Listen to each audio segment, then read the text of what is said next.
கர்த்தருடைய பரிசுத்த நாமத்திற்கு ஸ்தோத்திரம்.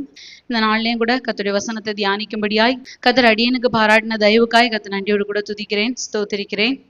ஒரு குழந்தைய பார்த்து எடுத்துக்கிட்டோம். நம்ம ஒரு குழந்தைகிட்ட ஒரு பொருள், ஒரு கத்தி இருக்கு அப்படின்னா நம்ம குழந்தைகிட்ட சொல்லுவோம், இந்த கத்திய தொடக்கூடாது அப்படின்னு சொல்லி நம்ம குழந்தைகிட்ட சொல்லுவோம்.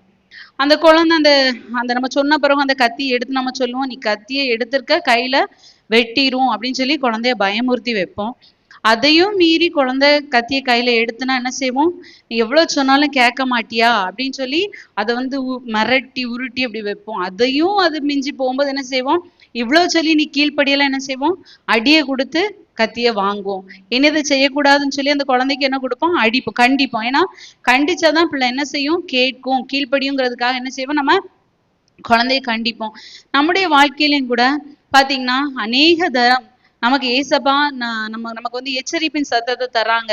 இதை செய்யாத, இதை செய்யக்கூடாது, அதை மிஞ்சி நம்ம போகும்போது இதை செய்யறதுனால உனக்கு ஆபத்து வரும், இதை செய்யறதுனால உனக்கு இப்படிப்பட்ட வேதனைகள் வரும், இதனுடைய முடிவு பயங்கரமான விளைவுகள் உனக்கு வரும் அப்படின்னு சொல்லி எத்தனையோ முறை ஏசப்பா நம்மளை எச்சரிக்கிற போதும் நம்ம என்ன செய்யறோம், அதை மீறி நம்ம பாவம் செய்யறோம். அப்படி நம்ம பாவம் செய்யும்போது ஏசப்பா என்ன செய்யறாங்க, அவர் நம்மளை நேசிக்கிறாங்க அப்படிங்கிறதுனால என்ன செய்யறாங்க, நம்முடைய கோபத்தை வெளிப்படுத்துற விதத்துல நம்ம பண்றது தப்பு, நம்ம ஏசப்பா நம்ம கிட்ட அன்பா சொன்னாலும் கேட்க மாட்டேங்கிறோம், கண்டிச்சு சொன்னாலும் கேட்க மாட்டேங்கிறோங்கிற இடம் வரும்போது தேவன் என்ன செய்யறாங்க, தமது கோபத்தை வெளிப்படுத்துகிற அனுபவத்தை நம்ம வேதத்துல பார்க்க முடியும். ஏசப்பா கோபத்தோடு சில காரியங்களை செய்யறாங்க. அது நம்ம திருந்தணுங்கிறதுக்காக என்ன செய்யறாங்க, அதனால் உண்டாகிற ஒரு சிக்ஷை, ஒரு ஆக்கினை தீர்ப்பை கூட என்ன செய்யறாங்க, நமக்கு தர்றாங்க. நமக்கு தர்ற சிக்ஷை எதுக்கு, நம்ம அழிந்து போகணும் அப்படிங்கிறதற்காக இல்ல, நம்ம அழிந்து போகக்கூடாது, நம்ம ஆத்துமா மரணாக்கினைக்கு தப்புவிக்கப்படணும் என்பதற்காக என்ன செய்யறாங்க, நம்ம மேல தம்முடைய கோபத்தை வெளிப்படுத்துற விதத்துல நம்மை கண்டிக்கிறாங்க, நம்மளை சிக்ஷிக்கிறாங்க, நம்மள உணர்த்தக்கூடியவங்களா காணப்படுறாங்க. பாத்தீங்கன்னா நம்ம கூட பிள்ளைங்களை கண்டிப்போம். ஏன் கண்டிப்போம்னா, பிள்ளைங்க வந்து நமக்கு வேண்டாங்கிறதுக்கு இல்ல, நம்ம பிள்ளைங்க நல்ல பிள்ளைங்களா வளரணும், நம்ம பிள்ளைக்கு எந்த ஆபத்தும் வந்துடக்கூடாது அப்படிங்கிறதுக்காக என்ன செய்வோம், அந்த பிள்ளை கீழ்ப்படியாத பட்சத்துல நம்ம கோபத்தை என்ன செய்யறோம், வெளிப்படுத்துகிற ஒரு அனுபவத்தை நம்ம பார்க்க முடியும். அது போலதான் ஏசப்பாவும் நம்மளை நேசிக்கிறதுனால, அவருடைய பிள்ளைகளா நம்மளை வைத்திருக்கிறனால நம்ம தப்பு பண்ணும்போது நம்ம என்ன செய்யறாங்க, நம்ம மேல நம்முடைய கோபத்தை காண்பிக்கிற விதத்துல நம்மை சிக்ஷித்து காரியத்தை செய்யாதபடி தேவன் நம்மை நடத்துறாங்க. ரோமர் 4:15 வாசிக்கும் போது, ரோமர் 4:15 நம்ம வாசிக்கும் போது, வாசிங்க. மேலும் நியாயப்பிரமாணம் கோபாக்கினையை உண்டாக்குகிறது, நியாயப்பிரமாணம் இல்லாவிட்டால் மீறுதலும் இல்லை. பாத்தீங்கன்னா நியாய பிரமாணம் தான் கோபாக்கினையை உண்டாக்குகிறது. இப்ப நியாய பிரமாணம் இல்லைன்னா அங்க மீறுதல் இல்லை. அப்படின்னா இது இது இது எதை காண்பிக்குதுன்னு சொல்லி பார்த்தோம்னா, நியாய பிரமாணம் அப்படின்னா எப்படி, பொய் சொல்லக்கூடாது அப்படிங்கிற ஒரு இடம் வந்தனாலதான் அப்போ பொய்ங்கிறது பாவம்ங்கிற இடத்துக்கு வந்துச்சு. இப்போ நம்ம பண்றது, இப்போ ஒரு குழந்தை இன்னொரு குழந்தைய அடிக்குது, அந்த அடிக்கிறத நம்ம தவறுன்னு சொல்லும் போது அந்த குழந்தைக்கு அது தவறுன்னு தெரியுது. இல்லாத பட்சத்துல அது தவறுன்னு என்ன செய்யாது, தெரியாது. அது அப்போ தவறா, அதுக்கு முன்னாடி அது இல்லை, அதை செய்யக்கூடாதுங்கிற ஒரு நியாய பிரமாணம் அந்த இடத்துல வரும்போதுதான் அது செய்கிறது பாவமா மாற்றப்படுகிறது. அது அப்படிப்பட்ட ஒரு கட்டளை இல்லாத போது அது பாவமா இல்லை. அப்போ நம்ம சில காரியங்களை நம்ம செய்யக்கூடாதுங்கிறத தேவன் நமக்கு ஒரு கட்டளையா கொண்டு வரும்போது அந்த இடத்துல என்ன செய்கிறது, பாவம்ங்கிற ஒண்ணு ஐடென்டிஃபை பண்ணப்படுகிற இடம் அப்பதான் வருது. இப்ப நம்ம என்ன செய்யறோம், அதை மீறி நம்ம எல்லாருக்கும் தெரியும், பாவம், இந்த பொய் சொல்லக்கூடாது, தேவன் விரும்பாத காரியங்கள் பல இருக்கு, அதை செய்யக்கூடாதுன்னு நம்ம எல்லாருக்கும் தெரியும். ஆனா நம்ம என்ன செய்யறோம், சில நேரத்துல என்ன, கீழ்ப்படியாமையின் பிள்ளைகளா மாறுறோம். பாத்தீங்கன்னா ஏவாள் கிட்ட, ஆதாம் ஏவாள்கிட்ட இசப்பா தேவன் என்ன சொன்னாங்க, நீங்க இந்த பழத்தை பறிச்சு புசிக்க கூடாது. அதை சொல்ற வரைக்கும் அந்த இடத்துல அந்த நியாயப்பிரமாணம் இல்லை, எந்த கனியை வேணாலும் அவங்க புசிக்கலாம், எந்த ப்ராப்ளமும் இல்லை. ஆனா அந்த நடுவுல இருக்க நன்மை தீமை அறியத்தக்க அந்த விருட்சத்தின் கனியை மட்டும்தான் புசிக்க கூடாது, அது மட்டும்தான் அவங்களுக்கு கொடுக்கப்பட்ட பிரமாணம். ஆனா அந்த அந்த இடத்துல பாருங்க, ஏவாள் என்ன செய்யறாங்க, தேவனுடைய வார்த்தைக்கு கீழ்ப்படியாம சர்ப்பத்தோட வார்த்தைக்கு கீழ்ப்படிஞ்சு என்ன செய்யறாங்க, அந்த பழத்தை பறித்து புசிக்கிறாங்க. அங்கதான் பாவம் பிறக்குது. இப்ப இந்த கீழ்ப்படியாதவங்க இவங்க மேலதான் என்ன செய்யுது, தேவ கோபாக்கினை வருகிறதா கொலோசையர் 3:6 நம்ம வாசிக்க முடியும். அதுக்கு அடுத்து பார்த்தோம்னா 1 தெசலோனிக்கர் 2:16 பார்க்கும்போது, இந்த கீழ்ப்படியாம நம்ம இருக்கும்போது கூட ஏசப்பாங்க ஆதாம் ஏவாள்கிட்ட வந்து என்ன கேட்கறாங்க, நீங்க இதை செஞ்சீங்களா அப்படின்னு சொல்லி முதல்ல என்ன செய்றாங்க, விசாரிக்கிறாங்க. ஆனா அந்த 1 தெசலோனிக்கேயர் 2:16 நம்ம வாசிக்கும் போது அந்த வசனத்தை வாசிங்க. புறஜாதியார் ரட்சிக்கப்படுகிறதற்கு நாங்கள் அவர்களோடே பேசாதபடிக்கு தடை பண்ணுகிறார்கள். இவ்விதமாய் எக்காலத்திலும் தங்கள் பாவங்களை நிறைவாக்குகிறார்கள். அவர்கள் மேல் கோபாக்கினை பூரணமாய் வந்திருக்கிறது. பாத்தீங்களா, எப்போ பாவம் நிறைவுபடுதோ அந்த இடத்துலதான் தேவ கோபாக்கினை வருது. அதான் ஃபர்ஸ்ட்ல நம்ம சொன்னது போல, குழந்தைகிட்ட சொல்றோம், அடுத்தது அதை கொஞ்சம் பயமுறுத்தி சொல்றோம். ஆனா அது எல்லாத்தையும் மீறியும் அந்த குழந்தை செய்யும்போது நமக்கு என்ன வருது, கோபம் வருது.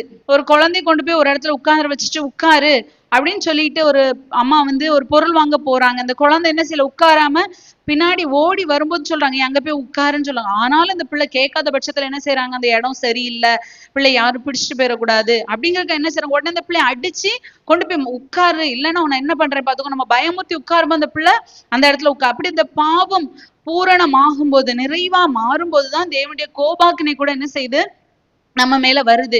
என்னாகும் 14:23 வாசிச்சா அங்க ஏசப்பா என்ன தேவன் என்ன சொல்றாங்கன்னு பாத்தீங்கன்னா, நீ பாவம் செய்ததுனால நான் உனக்கு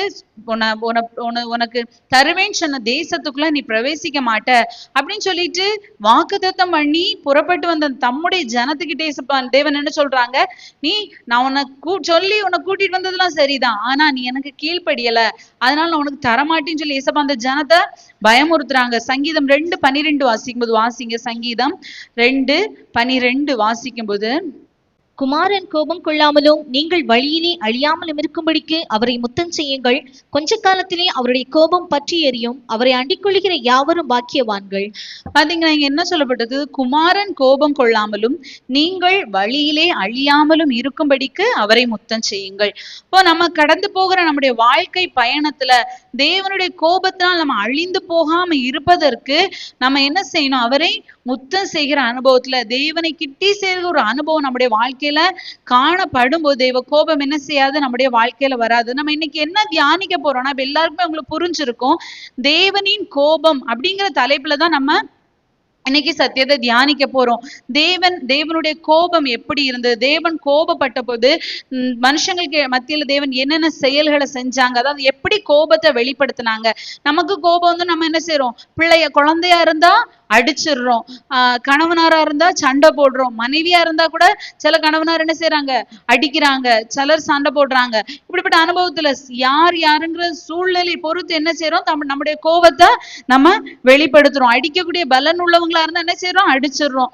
சண்டை போடுற பலன் உள்ளவங்களா இருந்தா சண்டை போடுறோம். சில இடத்துல நம்மளால ரெண்டுமே பண்ண முடியாது. அப்ப என்ன செய்வோம், முறுமுறுத்துக்கிட்டே திரிவோம். இப்படி செஞ்சுட்டாங்க, அப்படி செஞ்சுட்டாங்க, அப்படி என்ன செய்வோம், முறுமுறுத்துட்டே திரிவோம். இதுக்கு அடுத்த ஸ்டெப், நம்மளுடைய கோபத்தை வெளிப்படுத்துற எங்க வெளிப்படுத்துவோம், வீட்டுல இருக்கிற பாத்திரம், பொருள், துணிமணிகள்கிட்ட என்ன செய்வோம், நம்முடைய கோவத்தை வெளிப்படுத்துவோம். சிலர் உள்ள கோவத்தெல்லாம் எங்க போய் காட்டுவாங்கன்னா, துணி துவைக்கும் போது அவரை தான் அடிக்க முடியல, அவருக்கு துணியாவது போட்டு சாத்திரும், என்ன செய்வோம், போட்டு தூக்கி போட்டு அடி பந்தா அடிக்கிறோம் சொல்லிட்டு செய்கிறோம். சிலர் கோவத்துல பாத்தீங்கன்னா பாத்திரம் எல்லாம் பறக்கும், வீட்டுல பாத்திரம் தான் கழுவுறாங்கன்னு பார்த்தா அங்க டமால் டிமால் எல்லாம் உடஞ்சிட்டு இருக்கோம். உடனே ஹஸ்பண்ட் என்ன செய்வாரு, உஷாராயிருவாரு, இதுக்கு மேல நம்ம ஏதாவது பேசணும்னா அங்க பறக்கிற பாத்திரம் நம்ம கிட்ட வந்துரும் சொல்லி என்ன செய்வாங்க, பயந்துருவாங்க. அப்படிப்பட்ட நம்மளால கோபத்தை வெளிப்படுத்த முடியாத பட்சத்தை இந்த மாதிரி எல்லாம் நம்ம என்ன செய்யறோம், செயல்களை காண்பிக்கக்கூடியவங்களா காணப்படுறப்போ தேவன் தம்முடைய கோபத்தை எப்படி வெளிப்படுத்துறாங்க, யாரெல்லாம் தேவனுடைய கோபாக்கினைக்குரியவர்களாய் தேவன் தம்முடைய கோபத்தை வெளிப்படுத்துறதுக்குரிய பாத்திரங்களா காணப்பட்டாங்க அப்படிங்கிறதையும், இந்த கோபாக்கினைக்கு நம்ம எப்படி தப்பித்துக் கொள்ளலாம் அப்படிங்கறதான் நம்ம இன்னைக்கு தியானிக்க போறோம். பாத்தீங்கன்னா ஏசப்பா தம்முடைய கோபத்தை வெளிப்படுத்தாம ஏசப்பா நம்மளை அடிப்பாங்க, நம்மளை கொன்றுவாங்க, நம்மளை நரகத்துல போட்டுருவாங்க அப்படிலாம் நம்ம நினைக்கிறோம். அது எல்லாமே இருக்குது. ஆனா பாத்தீங்கன்னா இன்னும் பலதரப்பட்ட சூழ்நிலையை கொண்டு ஏசப்பா என்ன செய்யறாங்கன்னா தம்முடைய கோபத்தை வெளிப்படுத்துறாங்க.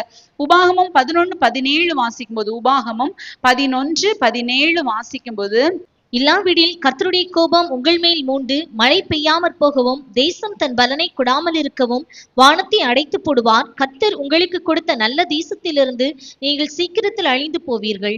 பாத்தீங்கன்னா இங்க என்ன சொல்லப்பட்டிருக்கு, தேவன் மழையை பெய்ய பண்ணாம என்ன செய்வாங்க, வானத்தை அடைத்துருவாங்க.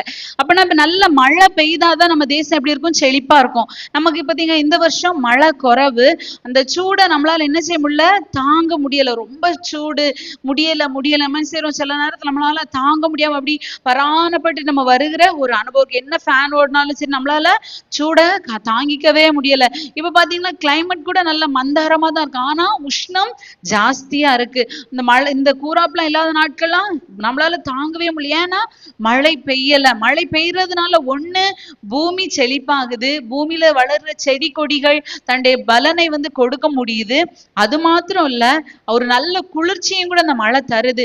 ஆனா தேவனுடைய கோபாக்கினை என்ன செய்யுது? கோபாக்கினை தேவன் எப்படி வெளிப்படுத்துறாங்கன்னா மழை பெய்யல. அதனாலதான் நம்ம சொல்லுவோம், மழை பெய்யலன்னா ஊர்ல நம்ம தேசத்துல பாவம் பெருகிட்டு, அதனாலதான் இசப்பா நமக்கு மழையை தரலன்னு சொல்லி நம்ம எல்லாருமே காமனாவே சொல்ற ஒரு அனுபவத்துக்குரியவங்களா நம்ம இருக்கிறோம். ஏன்னா தெரியும் நமக்கு இசப்பா மழை தரல, இது மழை பெய்ய வேண்டிய சீசன், மழை பெய்யலைன்னா நம்முடைய பாவம் தான் அதற்கு காரணம் அப்படிங்கிறத நம்ம உணர்றோம். அது மட்டும் இல்ல, 1 சாமுவேல் 22:8 பார்த்தா பூமி அதிர்ச்சி. தேவன் தம்முடைய கோபத்தை எப்படி வெளிப்படுத்துறாங்கன்னா பூமி அதிர்ச்சி மூலமாகவும் தம்முடைய கோபத்தை வெளிப்படுத்துறாங்க. எப்படி இந்த பூமி அதிர்ந்த உடனே, பூமி பிளந்த உடனே நமக்கெல்லாம் ஒரு பயம் உண்டாகுது. உடனே நம்ம என்ன நினைப்போம்? ஐயோ நம்ம பண்ற தப்புதான், ஏசபதை இந்த காரியத்தை செஞ்சாங்க. நான் 2003 நினைக்கிறேன், குஜராத்ல ஒரு பயங்கரமான ஒரு பூகம்பம், அதனால பயங்கர அழிவு வந்தது. அந்த நேரத்துல எல்லாரும், அப்ப நான் சின்ன பிள்ளை, அந்த நேரத்துல எல்லாரும் சொன்னது இந்த வார்த்தை தான், குஜராத்ல பாவம் பெருகி இருக்கு, அதனாலதான் அங்க இவ்வளவு பெரிய அழிவு. இப்ப எந்தெந்த இடத்துல பாருங்க, எல்லா இடத்துலயும் ஒன்னும் அழிவு வரல. எந்த இடத்துல பாவம் பெருகி இருக்கும் அந்த இடத்துலதான் இப்படிப்பட்ட பேரழிவுக்குரிய சூழ்நிலைகளை நம்ம பார்க்க முடிகிறது. 3வது நம்ம பாத்தீங்கன்னா உபாகம் 29:23 வாசிக்கும் போது சோதோம் கொமோரா பாத்தீங்களா, இந்த பட்டணம் வானத்துல இருந்து அக்கினியும் கல்மழை என்ன செய்தது? விழுந்து அந்த தேசம் முழுவதும் அழிக்கப்பட்டது. அது பார்க்க ஏதேன் தோட்டத்தை போல இருக்கக்கூடிய ஒரு தேசம் இந்த சோதோம் கொமோரா. அது சமபூமியான தேசம், நல்ல ஏதேனை போல செழிப்பா காணப்படுகிற ஒரு அனுபவம். நல்ல மரம் செடி கொடி ரொம்ப செழிப்பா இருக்கிற ஒரு இடம் தான் அந்த சோதோம் கொமோரா. ஆனா அந்த ஜனத்தின் பாவத்தை பார்த்தீங்கன்னா தேவன் விரும்பாத விதத்துல பயங்கரமான ஒரு வேசித்தனம், அப்படிப்பட்ட அனுபவத்துல அந்த தேசம் காணப்பட்டது. அதுதான் நம்ம லோத்துடைய சம்பவத்துல நம்ம பார்க்கிறோம். அந்த தூதர்களை கூட அந்த மனுஷங்க என்ன செய்யல? விட விரும்பல. அவங்கள எங்க கிட்ட வெளியே கொண்டு வான்னு சொல்லி இந்த லோத்துக்கிட்ட பிரச்சனை பண்ணாங்க. அப்படிப்பட்ட ஒரு பாவம் பெருகின ஒரு தேசம். பாத்தீங்கன்னா அந்த தேசத்தை தேவன் தம்முடைய கல்மழை அக்கினி அனுப்பி அந்த தேசத்தை அழிக்கிற ஒரு அனுபவத்தை பார்க்கிறோம். உபாகமம் 29:23 வாசிக்கும் போது, உபாகமம் 29:23 வாசிக்கும் போது வாசிங்க. கர்த்தர் தமது கோபத்திலும் தமது உக்கிரத்திலும் சோதோமையும் கொமோராவையும் அத்மாவையும் செபோயீமையும் கவிழ்த்து போட்டது போல இந்த தேசத்தின் நிலங்கள் எல்லாம் விதைப்பும் விளைவும் யாதொரு பூண்டின் முளைப்பும் இல்லாதபடிக்கு கந்தகத்தாலும் உப்பாலும் எரிக்கப்பட்டதை காணும் போதும். பாத்தீங்கன்னா எப்படி அதை குறிச்சு சொல்லப்பட்டு, கந்தகம் உப்புங்கிற அனுபவத்துல, அதாவது இனி அந்த தேசம் ஏதேன போல செழிப்பா இருந்த அந்த தேசம் இனி செழிப்பே இல்லாத அனுபவத்துல, ஒரு இடத்துல உப்பு விதைச்சிட்டாங்கன்னா அப்புறம் அந்த இடத்துல செடி ஈஸியா முளைக்காது. அப்படிப்பட்ட ஒரு அனுபவத்துக்குரிய ஒரு சபிக்கப்பட்ட தேசமா அந்த சோதோம் கொமோரா மாற்றப்பட்டுட்டு, அது மட்டும் இல்ல, தேவனுக்கு நம்ம மேல கோபம் வந்துன்னா என்ன செய்வாங்கன்னா அவங்கள வேரோடு பிடுங்கிடுவார் அப்படின்னு சொல்லி நம்ம வேதத்துல வாசிக்கிறோம். வேரோடு பிடுங்குவார்னு முதல்ல நமக்கு என்ன வசனம் ஞாபகம் வரும்னா, புதிய ஏற்பாட்டுலதான் நம்ம அந்த வசனம் தான் நமக்கு ஞாபகம் வரும். பிதா நாட்டாத நாற்றெல்லாம் வேரோட பிடுங்கப்படும். அது மட்டும் இஸ்ரவேல் ஜனங்கள் கூட அவங்க இப்படி பாவம் செய்யும்போது ஆண்டவர் சொல்றாரு, உங்களை குடும்பத்தோடு என்ன செய்திருவேன்? வேரோடு அவங்களை அழிச்சு போட்டுருவேன். அவங்க அந்த குடும்பம் எனக்கு தேவையில்லை அப்படின்னு சொல்லி ஆண்டவர் என்ன செய்யறாங்க? தம்முடைய கோபத்தின் செயலை இப்படியும் என்ன செய்யறாங்க? வெளிப்படுத்துறாங்க. அது மட்டும் இல்ல, வெளிப்படுத்தல நமக்கு தெரிஞ்சதுதான் 15ஆம் அதிகாரம் 16ஆவது அதிகாரம் ஃபுல்லா பாத்தீங்கன்னா தேவனுடைய கோபத்தின் அந்த உக்கிரம் என்னன்னா 7 வாதியான கலசங்கள் பூமியில ஊற்றப்படும் அப்படின்னு சொல்லி நம்ம வேதத்துல வாசிக்கிறோம். பாத்தீங்கன்னா தேவ கோபாக்கினே இந்த நாட்கள்ல பூமியில ஊற்றப்படுகிறது. அந்த அதிகாரம் ஃபுல்லா நம்ம வாசிச்சா 7 கலசம், ஒவ்வொரு கலசம் ஊற்றப்படும் போது, ஒரு கலசம் ஊற்றும் போது மிருக ஜீவன்களுக்கு ஆபத்து வருது, ஒரு கலசலோட ஒரு தூதன் ஊற்றும் போது செடி கொடிகள் எல்லாம் அழிஞ்ச போது, இன்னொரு தூதன் ஊத்தும் போது தண்ணியில 3 பங்கு எட்டியை போல கசப்பாகுது. அப்படி ஒவ்வொரு 7 இதையும் வாசிக்கும் போது ஒவ்வொரு விதமான ஒரு ஆக்கினை தீர்ப்பு பூமியில நிறைவேறுது. கொள்ளை நோயின் அனுபவம் இந்த நாட்கள்ல பாருங்க, நமக்கு தேசத்துல புதுசா நோய்கள் வருது. பழைய காலத்துல என்ன சொல்லுவாங்கன்னா காலரா அப்படி கொஞ்சம் தான் சொல்லுவாங்க. சுகர் அந்த மாதிரிப்பட்ட வியாதி எல்லாம் அநேகர் கேள்விப்பட்டதே கிடையாது. ஹார்ட் அட்டாக் எல்லாம் வந்து ஒரு ஒரு ஒரு ஒரு பேச்சுக்கு கூட வராத ஒரு அனுபவத்துல இருந்தா. ஆனா இந்த நாட்கள்ல பாருங்க, வயசு வரம்பில்லாம 25 வயசு 30 வயசுலாம் அட்டாக்ல இறந்துட்டாங்க, நல்லா நின்னாங்க இறந்துச்சாங்க அப்படிங்கிற ஒரு அனுபவம். பழைய காலத்துல என்ன சொல்லுவாங்கன்னா, ராத்திரி வெளியே போனாங்க, பியாய் அடிச்சுட்டு காலையில ரத்தம் கக்கி இறந்துட்டாங்க. ஏன்னா அது அட்டாக்னு கூட யாரும் புரிந்து கொள்ளுகிற அளவுக்குரிய ஒரு அனுபவம் இல்லை. ஆனா இந்த நாட்கள் பாத்தீங்கன்னா பாவம் பெருகுனதுதான் இப்படிப்பட்ட கொள்ளை நோயின் அனுபவங்கள். கொரோனான்னு ஒண்ணு வந்துச்சு 5 வருஷத்துக்கு முன்னாடி. எல்லாரும் எவ்வளவு கஷ்டப்பட்டாங்க. வராதவங்க கூட வெளியே வர முடியாம வீட்டுகள்ல கடந்து கஷ்டப்படுகிற ஒரு அனுபவம். இப்படிப்பட்ட கொள்ளை நோயின் அனுபவம் இது எல்லாமே கடைசி காலத்தின் ஒரு அடையாளம் தான். ஏசப்பா சொன்ன அந்த வாதையின் அனுபவங்கள், கலசங்கள் பூமியில ஊற்றப்படுகிற ஒரு அனுபவத்தை தான் இது காண்பிக்கிறது. அது மாத்திரம் இல்ல, நம்மளுடைய பாவம் மிஞ்சி போகும்போது நம்மள இதுக்கு மேல சிட்சிக்கவே முடியாது, இவங்களை காப்பாத்தவே முடியாதுங்கிற இடம் வரும்போது ஆண்டவர் என்ன செய்யறாங்கன்னா, நம்மள நரகத்திலேயே போட்டுருவாங்க. இதுக்கு மேல எதை செய்தும் இந்த ஜனத்தை திருத்த முடியாதுங்கிற அனுபவத்துலதான் என்ன செய்யறாங்க, ஜனங்கள் நரகத்திற்குரியவங்களா மாற்றப்படுகிறாங்க. இளைப்பாறுதலின் அனுபவத்தை பெற முடியாது, பரலோக ராஜ்யத்தை பெற முடியாதவர்களாய், பரலோக ராஜ்யத்துக்கு தூரமானவர்களா என்ன செய்யறாங்க, மாற்றப்படாது. இது தேவனுடைய கோபாக்கினையை வெளிப்படுத்துகிற ஒவ்வொரு தேவனுடைய செயலாய் காணப்படுகிறது. நம்முடைய முக்கியமான தியானத்தின் அனுபவம் என்னன்னு பாத்தீங்கன்னா, தேவன் யார் மேல எல்லாம் கோபம் கொண்டாங்க, அப்படிப்பட்ட அனுபவங்கள் நம்முடைய வாழ்க்கையில இருக்கா அப்படிங்கறத நம்ம இன்னைக்கு ஆராய்ந்து பார்க்க போறோம். முதலாவதா பாத்தீங்கன்னா, யாத்ராகமம் 4வது அதிகாரம் 14வது வசனத்தை வாசிக்கும் போது, யாத்ராகமம் 4:14 வாசிக்கும் போது வாசிங்க. அப்பொழுது கர்த்தர் மோசேயின் மேல் கோபம் உண்டவராகி, லேவியனாகிய ஆரோன் உன் சகோதரன் அல்லவா, அவன் நன்றாய் பேசுகிறான் என்று அறிவேன், அவன் உன்னை சந்திக்க புறப்பட்டு வருகிறான், உன்னை காணும் போது அவன் இருதயம் மகிழும். பாத்தீங்கன்னா இங்க மோசேயை குறித்து நம்ம வாசிக்கிறோம். மோசேயை வந்து ஆண்டவர் அழைக்கிறாங்க. அழைக்கும் போது இந்த மோசே என்ன செய்யறாரு, ஐயா என்னால முடியாது, நான் திக்குவாயும் மந்தனாவும் உள்ளவன், என்னால அந்த பார்வோன் ராஜா கிட்ட போய் பேச முடியாது அப்படின்னு சொல்றாரு. பாத்தீங்கன்னா ஏசப்பா ஒரு மனுஷனை அழைக்கும் போது சும்மா கூப்பிட மாட்டாங்க, நம்மளால முடியுமா முடியாதாங்கிறத அறிஞ்சுதான் கூப்பிடுவாங்க. இப்ப நம்ம ஒவ்வொருவரும் அழைக்கப்பட்ட இந்த இடத்துக்கு வந்திருக்கோம்னா, நம்மளால தேவனை ஆராதிக்க முடியுமா முடியாதா? வெளியில இருக்கவங்க யாரையும் ஆண்டவர் கூப்பிடலன்னா அவங்களால தேவனை உண்மையா ஆராதிக்க முடியாது. அதனாலதான் அவங்கெல்லாம் சபைக்கு வெளியில இருக்காங்க. நம்மளால ஆராதிக்க முடியும், தேவனை தேட முடியும் அப்படிங்கிற ஜனத்தை தான் நீ கொண்டு வந்து சபையில ஏசப்பா என்ன செஞ்சிருக்காங்க, நாட்டியிருக்காங்க. ஏசப்பாக்கு தேவனுக்கு தெரியும், இந்த மோசையால ராஜாவுக்கு முன்பாக பேச முடியும், அவன் போய் பேசி என் ஜனத்தை அவன் கொண்டு வர முடியும் அப்படிங்கிறது தேவனுக்கு தெரியும். தெரிஞ்சதுனால அந்த மோசை என்ன செய்யறாங்க, கர்த்தர் அழைக்கிறாங்க. ஆனா பாருங்க அந்த மோசை என்ன செய்யறாரு, ஆண்டவரே என்னால முடியாது, நான் திக்குவாயும் மந்தனாவும் உள்ளவன், என்னால ராஜா கிட்ட போய் பேச முடியாதுன்னு ஆண்டவர் கிட்ட மாறி மாறி இசப்பாவுடைய வார்த்தைக்கு எதிர்த்து சொல்லிட்டே இருக்காரு. அப்போ உடனே ஆண்டவர் என்ன செய்யறாங்க, கர்த்தர் மோசையின் மேல் கோபம் உண்டவராகி, இப்போ மோசைக்கு மேல ஆண்டவருக்கு கோபம் வந்து சொல்றாங்க, சரி உன் சகோதரன் இருக்கான்ல அவன் வருவான், அவன் உனக்கு வாயா இருந்து நான் உன்கிட்ட சொல்றதுல அவன் பேசுவான். அப்படின்னா இப்பவும் பாத்தீங்கன்னா யார் தான் பேசணும், மோசே தான் பேசணும். மோசே ஆரோனுக்கு சொல்லணும், சொன்னாதான் ஆரோனத ராஜா கிட்ட பேச முடியும். அழைப்பு என்னைக்குமே மாறவே செய்யாது. யார் யாருக்கு என்னென்ன அழைப்போ அந்த அழைப்பை அவங்கதான் செய்தாகணும். ஒருவேளை இடையில ஹெல்ப்புக்கு வந்து ஒரு ஆளாண்டவர் வைக்கலாம், ஆனா வேலையை செய்ய வேண்டியது அவங்க மேல விழுந்த கடமையா காணப்படுகிறது. பாத்தீங்கன்னா நம்ம வந்து ஆண்டோடைய சித்தம் இதுதான், என் வாழ்க்கையில ஆண்டோடைய சித்தங்கிறத நம்ம ரிஜெக்ட் பண்ணி அதை நிராகரித்து நம்ம ஓட பிரயாசப்பட்டாலும் ஆண்டவர் என்ன செய்ய மாட்டாங்க, விட மாட்டாங்க. அந்த இடத்துல தேவன் நம்ம மேல என்ன செய்வாங்க, கோபம் உடையவரை தேவன் என்ன செய்வாங்க, மாறுவாங்க. யாத்ராகமம் 4:24-25 பார்க்கும்போது இந்த மோசே பாத்தீங்கன்னா, இவன் வந்து ஒரு இஸ்ரவேலன். இவன் இஸ்ரவேலனா இருந்த போதும் தனக்கு இருந்த பிள்ளை, தனக்கு 2 ஆண் பிள்ளைங்களுக்கு என்ன செய்யல, விருத்த சேதனம் பண்ணல. ஒரு இஸ்ரவேலன்கிறதுக்கு அடையாளமே என்னன்னா அவன் விருத்த சேதனம் பண்ணப்பட்டவனா இருக்கணும். ஆனா பாத்தீங்கன்னா அந்த மோசே ஒரு புறஜாதியான ஒரு ஸ்திரீயை கல்யாணம் பண்ணாரு.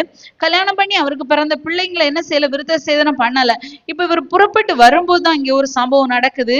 ஒரு தூதன் வந்து என்ன செய்யறாரு, மோசைய கொல்றதுக்கு ரெடியா இருக்க. உடனே அவங்க மனைவி என்ன செய்யறாங்க, ஒரு கருக்கான கல்லை எடுத்து தன் பிள்ளைங்களுக்கு விருத்த சேதனம் பண்ணி மோசையை காப்பாத்துறாங்க. இப்போ நம்ம ரட்சிக்கப்பட்டவங்களா இருந்தாலும் நம்முடைய பிள்ளைங்களை கர்த்தருடைய வழியில நம்ம நடத்த வேண்டியது அவசியமாய் காணப்படுது. சரியா நம்ம பிள்ளைங்களை நம்ம நடத்தலைன்னா கண்டிப்பா ஒரு நாள் நம்மளை பார்த்து ஒரு பட்டயம் வரும். பாத்தீங்கன்னா ஏலி எடுத்துக்கிட்டா, ஏலி என்ன செய்யல, போன வாரம் நம்ம நல்ல ஒரு சத்தியத்தை கேட்டோம்.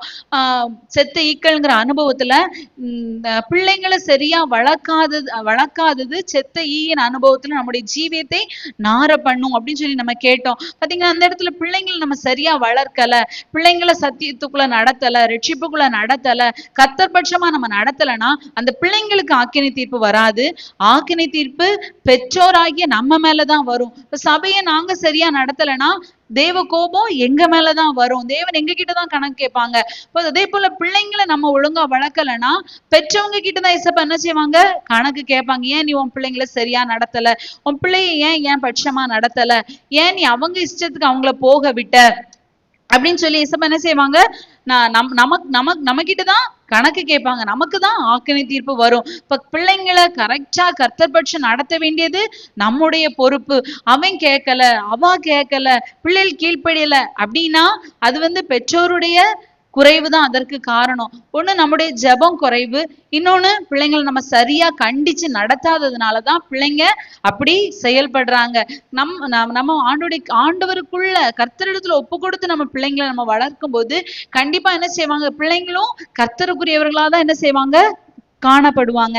அடுத்து பாத்தீங்கன்னா இந்த மோசேயுடைய ஜீவியத்துல பாத்தீங்கன்னா உபாகமம் 1:37 வாசிக்கும் போது 1:37, 3:26, 4:21 இந்த வசனங்கள் எல்லாம் வாசிக்கும் போது மோசே என்ன சொல்வாருன்னு சொல்லி பாத்தீங்கன்னா, ஜனங்களை பார்த்து உங்களாலதான் நானும் கானானுக்குள்ள பிரவேசிக்க முடியாதவங்களா போயிட்டேன் அப்படின்னு சொல்லுவார். வாசிங்க உபாகமம் 1:37. அன்றியும் உங்கள் நிமித்தம் கர்த்தர் என் மேலும் கோபம் கொண்டு நீயும் அதில் பிரவேசிப்பதில்லை. பாத்தீங்களா, சொல்றாரு உங்க நிமித்தம் தான் ஆண்டவர் என் மேல கோபம் கொண்டார். ஆனா ஊழியக்காரங்க என்ன செய்யறாங்க, நாங்க திறப்புல நிற்கிறோம் அப்படின்னு சொல்லிட்டு ஜனங்களுக்காக நாங்க நிக்கிறோம்னு சொல்லிட்டு ஆண்டவர் இந்த ஜனத்தை தண்டிக்க வரும்போது என்ன செய்யறோம், போய் தடுக்கிறோம். ஆண்டவரே காப்பாத்துங்க, விட்டுருங்க, ஒண்ணும் செய்திடாதீங்க அப்படின்னு சொல்லி போய் இடைக்குள்ள நிக்கிறனால என்ன செய்யறோம், அந்த கோபாக்கினைக்கு நம்ம பாத்திரவான்களா காணப்படுகிறோம். தேவன் தண்டிக்கிற இடத்துல என்ன செய்யணும், விட்டு கொடுத்துடணும். ஏசப்பா உங்க பிள்ளைங்க நீங்க பாத்துக்கோங்க அப்படிங்கிற இடத்துல நம்ம ஆண்டவர்கிட்ட ஒப்பு கொடுத்துட்டோம்னா பாத்தீங்கன்னா, சில வீட்டுல பாத்தீங்கன்னா அப்பா பிள்ளைங்களை அடிக்க வந்தா அம்மா என்ன செய்வாங்க, போய் தடுப்பாங்க. பசங்களை அப்பா அடிக்க வந்தாங்கன்னா அம்மா தடுப்பாங்க. பாத்தீங்கன்னா அந்த பசங்க என்னைக்கு அம்மா பின்னாடி நிற்பாங்க, ஒரு நாளும் அப்பா பேச்சுக்கு கீழ்ப்படியவும் மாட்டாங்க, பயப்படவும் மாட்டாங்க. அப்பா சொல்லுவாங்க, நீ கொடுக்குற செல்லத்துலதான் உன் பிள்ளை இப்படி இருக்கான். அம்மாமார் பொம்பளை பிள்ளைங்க விஷயத்துல சொல்லுவாங்க, அப்பா செல்லம் கொடுத்துருவாங்க பொம்பளை பிள்ளைக்கு. இந்த பிள்ளைகள் அம்மா என்ன சொன்னாலும் கேட்காது. அவங்க காரியத்தை சாதிக்கணும் யார்கிட்ட போவாங்கன்னா அப்பாட்ட போவாங்க. அப்பா எனக்கு அது வேணும் இது வேணும். அப்பா நான் இன்னைக்கு சர்ச்சு போவல, நான் இன்னைக்கு வீட்டுல இருக்கேன், நீங்க அம்மாட்ட சொல்லுங்க. அப்பா நான் இன்னைக்கு ஸ்கூல் போகல, நான் வீட்டுல இருக்கேன், நீங்க அம்மாட்ட சொல்லுங்க அப்படின்னு சொல்லி என்ன செய்வாங்கன்னா அப்பா கிட்ட போயிடுவாங்க. உடனே அப்பா என்ன செய்வாங்க, சரி இன்னைக்கு இருக்கட்டும் சொல்லிட்டு பிள்ளைங்களுக்கு சப்போர்ட் பண்ணுவாங்க. அந்த பிள்ளைங்க அது அப்பாவுடைய அன்பை என்ன செய்வாங்கன்னா மிஸ்யூஸ் பண்ற விதத்துல அவங்களுடைய காரியத்துக்காக அப்பாவை பயன்படுத்துவாங்க. பாத்தீங்கன்னா அந்த இடத்துல அந்த பிள்ளைங்களுடைய ஃபியூச்சர் பெரிய அளவுக்கு பிளெஸ்ஸிங்கா இருக்கும்னு சொல்ல முடியாது. ஏன்னா அந்த இடத்துல பிள்ளைங்களை காப்பாத்துறதுக்கு திறப்புல நிக்கிறது போல என்ன செய்யறாங்க, பிள்ளைய விட்டுருன்னு சொல்லி பிள்ளைங்களுக்காக பேசினால பிள்ளைகளுடைய ஜீவியத்தின் தராதாரம் குறைவுள்ளதாய் காணப்படும். பாத்தீங்கன்னா அந்த இடத்துல இப்படிப்பட்ட அனுபவம் உடையவங்கள நம்ம காணப்பட்டோம்னா தேவ கோபாக்கினை நம்ம மேலதான் வரும். இப்போ மோசையுடைய வாழ்க்கையில இருந்த அந்த குறைவு மோசையுடைய வாழ்க்கையில தேவ கோபாக்கினை கொண்டு தேவனை கோபமூட்டுகிற ஒரு செயல் மோசையோட வாழ்க்கையில காணப்பட்டது. பாத்தீங்கன்னா அந்த இடத்துல அதுக்குரிய பனிஷ்மெண்ட் அவர் அனுபவிக்கிற விதத்துல கானான் தேசத்து ஒரு நல்ல மனுஷன். இந்த ஆண்டவர் சொல்றாரு, பூமியில மோசே போல சாந்த குணமுள்ளவன் மோசே போல பூமியில ஒருத்தருமே கிடையாது, ஆண்டவரே சாட்சி சொல்லிட்டாங்க. ஆனா வாக்குத்தத்தம் பண்ணப்பட்ட கானான் தேசத்துக்குள்ள பிரவேசிக்க முடியல. தூரத்துல இருந்து அதை பார்க்க மட்டும்தான் அவரால் முடிந்தது. பாத்தீங்கன்னா தேவனுடைய கோபத்தினால் அவருக்கு உண்டான ஒரு பனிஷ்மெண்ட் தான் இந்த அனுபவம். ரெண்டாவதா பார்த்தோம்னா இஸ்ரவேல் ஜனங்களை எடுத்துக்கிறோம். இஸ்ரவேல் ஜனங்களுடைய பாவம் தேவனுடைய கோபத்தை அவங்க மேல கொண்டு வந்தது. ஏன் இந்த ஜனங்கள் என்ன செஞ்சாங்க அப்படின்னு பார்த்தோம்னா யாத்ராகமம் 32:9-11 வரை வாசிக்கும் போது யாத்ராமம் 32:9-11 வரை 33:3 வாசிக்கும்போது வாசிங்க. பின்னும் கர்த்தர் மோசேயை நோக்கி, இந்த ஜனங்களை பார்த்தேன், இவர்கள் வணங்கா கழுத்துள்ள ஜனங்கள், ஆகையால் என் கோபம் இவர்கள் மேல் மூழவும் நான் இவர்களை அழித்து போடவும் நீ என்னை விட்டுவிடு, உன்னை ஒரு பெரிய ஜாதியாக்குவேன் என்றார். மோசே தன் தேவனாகிய கர்த்தரை நோக்கி, கர்த்தாவே, தேவரீர் மகாபலத்தினாலும் வல்லமையுள்ள கையினாலும் எகிப்து தேசத்திலிருந்து புறப்பட பண்ணின உம்முடைய ஜனங்களுக்கு விரோதமாக உம்முடைய கோபம் பற்றி எரிவதென்ன? மலைகளில் அவர்களை கொன்று போடவும் பூமியின் மேல் இராதபடிக்கு அவர்களை நிர்மூலமாக்கவும் அவர்களுக்கு தீங்கு செய்யும் பொருட்டே அவர்களை புறப்பட பண்ணினார் என்று எகிப்தியர் சொல்லுவானேன். பாத்தீங்கன்னா இங்க என்ன சொல்லப்பட்டிருக்கு, நம்ம இந்த முதல்ல வாசித்ததுக்குள்ள போல அந்த திறப்புல போய் நிக்கிற விதத்துல இந்த மோசே அவங்கள தண்டிக்காதீங்கன்னு சொல்றாங்க. ஆனா பாத்தீங்கன்னா இந்த இஸ்ரவேல் ஜனங்கள் வணங்கா கழுத்துள்ள ஜனமாய் காணப்பட்டதுதான் தேவ கோபாக்கினி இவங்க மேல வருவதற்கு காரணமாய் காணப்பட்டது. வணங்கா கழுத்துள்ள ஜனனா என்ன? கீழ்ப்படியாத ஜனங்கள். ஆண்டவர் என்ன சொன்னாலும் அதற்கு எதிர்த்து நிக்கிறது. நீங்க இப்படி சொன்னா நாங்க அப்படிதான் செய்வோம். குழந்தைங்க கிட்ட சில சிச்சுவேஷன் ஒரு குணம் உண்டு. நம்ம போய் இதை செய்யாதன்னு சொன்னா பிள்ளைங்க போய் அதை தான் செய்யும். ஓடாதனா அது ஓடும். நீங்க உட்காருன்னு சொன்னா அது எழும்பி நடக்கும். இந்த தண்ணி குடிக்காத பச்சை தண்ணி குடிக்காத வெந்நிய குடினா அப்பந்தான் போய் பச்சை தண்ணியை கோரி குடிக்கும். பாத்தீங்கன்னா என்ன சொல்றோமோ அதுக்கு ஆப்போசிட்டா செய்யறதுதான் இந்த குழந்தைங்களோட வேலை. இதே போலதான் அந்த இஸ்ரவேல் ஜனமும் வணங்கா கழுத்துள்ள ஜனங்களாய் கர்த்தர் என்ன சொல்றாங்களோ அதுக்கு ஆப்போசிட்டாவே செய்யறதா இந்த ஜனத்துடைய வேலையாய் காணப்பட்டது. பாத்தீங்கன்னா இவங்களை ஏசப்பா வனாந்திரத்தை நடத்திட்டு வராங்க. மோசே ஆண்டவர்கிட்ட போய் பேசுறதுக்கு மலைக்கு போயிருக்காரு. அதுக்குள்ள இவங்களுக்கு ஒரே அவசரம், இப்ப எங்களை நடத்துறதுக்கு யாரும் இல்ல. மோசே போயிருக்காரு, அவர் என்னென்ன செய்யணுங்கிற கட்டளையெல்லாம் கொண்டு வர போறாரு. ஆனா அதுக்குள்ள இவங்களுக்கு பொறுக்கல. ஒரு 40 நாள் ஆகுது. 40 நாள் ஆனோன்னா மோசே என்ன ஆனாரோ, உயிரோடி இருக்காரா செத்தாரான்னு தெரியல, மேல போனாரு, சாப்பிட்டாரா குடிச்சாரா எதுவும் தெரியாது, அவர் ஒருவேளை செத்து போயிருப்பாரு. அதனால இப்ப எங்களை பாயத்துல கொண்டு விட்டுட்டாரு ஆண்டவர். அதனால நீங்க எங்களுக்கு ஒரு தெய்வத்தை உண்டு பண்ணுங்கன்னு ஆரோன்ட்ட போய் ஒரே பிரச்சனை. இந்த ஆரோன் என்ன செய்யறாரு, பொன் கண்டுகுட்டி ஒண்ணு செஞ்சு இந்த ஜனங்களுக்கு வச்சுட்டாரு. இந்த ஜனங்கள் என்ன செய்யறாங்க, பொன் கண்டுகுட்டிய வணங்குற அனுபவத்துல ஆடி பாடி அவங்க கொண்டாடுகிற ஒரு அனுபவம். ஆனா ஆண்டவர் என்ன சொன்னா, இசப்பா அந்த ஜனங்களுக்கு என்ன சொல்லியிருந்தாங்க, விக்கிரக ஆராதனை பண்ணக்கூடாது, என்னையன்றி உங்களுக்கு வேறே தேவர்கள் உண்டாயிருக்க வேண்டாம், வானத்திலும் பூமியிலும் பூமியின் கீழ் தண்ணீர் இருக்கிற எந்த ஒரு சாயலுக்கு ஒப்பான ஒரு உருவத்தை நீங்க செஞ்சு நீங்க அதை வணங்க கூடாது அப்படின்னு சொன்னாங்க. பாத்தீங்கன்னா அந்த ஜனங்கள் என்ன செஞ்சாங்க, ஒரு கண்ணுக்குட்டியை செஞ்சு அதை தெய்வமா வழிபட ஆரம்பிச்சிட்டாங்க. இப்ப இந்த ஜனத்தின் மேல என்ன செய்யுது, தெய்வ கோபாக்கினை வருவதை நம்ம பார்க்க முடியும். ஆண்டவர் அந்த ஜனத்தை அந்த மோசே என்ன செய்யற, அந்த கண்ணுக்குட்டிய பொடிச்சு தண்ணியில கலந்து ஜனத்தை குடிங்கன்னு சொல்லி வைக்கிற ஒரு அனுபவத்தை நம்ம வேதத்துல பாக்குறோம். 1 ராஜாக்கள் 11:10 பார்த்தோம். 1 ராஜாக்கள் 11:10 இந்த சாலமோன் ஒரு நல்ல மனுஷன், தேவனுடைய வார்த்தைக்கு கீழ்ப்படிந்து தேவ ஆசீர்வாதத்தோட என் மகேன்னு சொல்லி தேவன் சொல்ற அனுபவத்துல இருந்த ஒரு மனுஷன் இந்த சாலமோன். ஆனா பாத்தீங்கன்னா அவரு கூட அந்நிய தெய்வங்களை வழிபடுகிற ஒரு மனுஷனாய் மாற்றப்பட்டார். பாத்தீங்கன்னா இதனால என்ன செய்தது, அவருக்கு மேலேயும் தேவ கோபாக்கினை வந்தது. அவர்கிட்ட ஆண்டவர் சொன்னாங்க, நீ எந்த இதையும் வணங்கக்கூடாதுன்னு 2 முறை தரிசனமாகி சொன்ன போதும் முதல்ல நல்லாதான் இருந்தாரு. அதுக்கு பிறகு இவர் அந்நிய ஸ்திரீகள் எல்லாம் கல்யாணம் பண்ணினதுனால அவங்க என்ன செஞ்சாங்க, இவங்கள வழுகி போக பண்ணிட்டாங்க. அதனாலதான் கொரிந்தியர்ல ஒரு வசனம் உண்டு, விசுவாசிக்கும் அவிசுவாசிக்கும் ஐக்கியம் ஏது பங்கேது அப்படின்னு சொல்லி அந்த இடத்துல ஒரு பெரிய பட்டியலே பரிசுத்த பவுல் எழுதியிருப்பாங்க. இப்ப நம்முடைய வாழ்க்கையில் ஒரு வேறுபாட்டின் ஜீவியம் அவசியமாய் காணப்படுகிறது. எல்லார்கிட்டையும் நம்ம போய் சம்பந்தம் கலந்து அவங்களோட பேசி உறவாடி பாத்தீங்கன்னா ஒரு ஃப்ரெண்ட்ஷிப் இருக்கிறது தப்பு இல்ல, அவங்களோட நம்ம ஃபெல்லோஷிப்பா இருக்கிறது தப்பு. ஏன்னா அவங்க கிட்ட நம்ம ரொம்ப ஐக்கியமா இருக்கும்போது அவங்களுக்குரியவங்களா நம்மள மாற்றிடுவாங்க. அவங்களுக்கு மேல அன்பை நம்ம காட்டணுங்கிறதுக்காக அது செய்யக்கூடியவங்களா நம்ம என்ன செய்திருவோம், மாறிடுவோம். பாத்தீங்கன்னா 2வது இந்த இஸ்ரவேல் ஜனங்களுடைய காரியத்துல பாத்தீங்கன்னா என்னாகும் 11:1 வாசிக்கும் போது இந்த இஸ்ரவேல் ஜனங்கள் சாப்பாட்டுக்காக முறுமுறுக்கிறவங்களா காணப்பட்டாங்க. நாங்க எகிப்துல இருந்தோம், எங்களுக்கு வெள்ளரிக்காய் இருந்து, கொம்மட்டிக்காய் இருந்து, பூண்டு இருந்து, அது இருந்து, இது இருந்து. ஆண்டவர் வானத்தின் மன்னாவை இந்த ஜனத்துக்கு கொடுக்குறாங்க. ஆனா அந்த ஜனத்துக்கு என்ன இல்ல, திருப்தி இல்ல. இந்த பூமியில இருந்து கிடைக்கிற ஒவ்வொரு ஆகாரத்தினாலும் நமக்கு அநேக வியாதி பலவீனங்கள் வருது.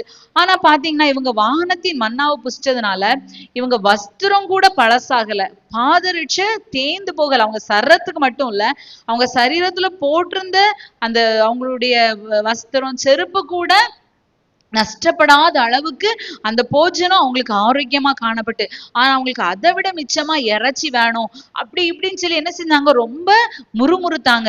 ஆண்டவர் பாத்தீங்கன்னா அவங்க முறுமுறுப்பை நிறைவேற்றினாங்க. உடனே காடையை கொடுத்து அந்த ஜனத்தை திருப்தியா போஷிச்சாங்க. ஆனா பாத்தீங்கன்னா அவங்க பற்களுக்கு இடையில அந்த இறைச்சி இருக்கும் போதே தேவ கோபாக்கினே அந்த ஜனத்தின் மேல வந்து ஒரு பெரிய அழிவு அந்த ஜனம் என்ன செய்றாங்கன்னா சந்திக்கிற ஒரு அனுபவத்தை நம்ம பார்க்க முடியும். அது மட்டும் இல்ல, என்னாகமம் 12:9-10 வாசிக்கும் போது மோசைக்கு விரோதமா மிரியாம் என்ன செய்தா, முறுமுறுத்தாங்க. மிரியாம் யாருன்னா மோசையோட அக்கா. அவங்க முறுமுறுக்குறாங்க.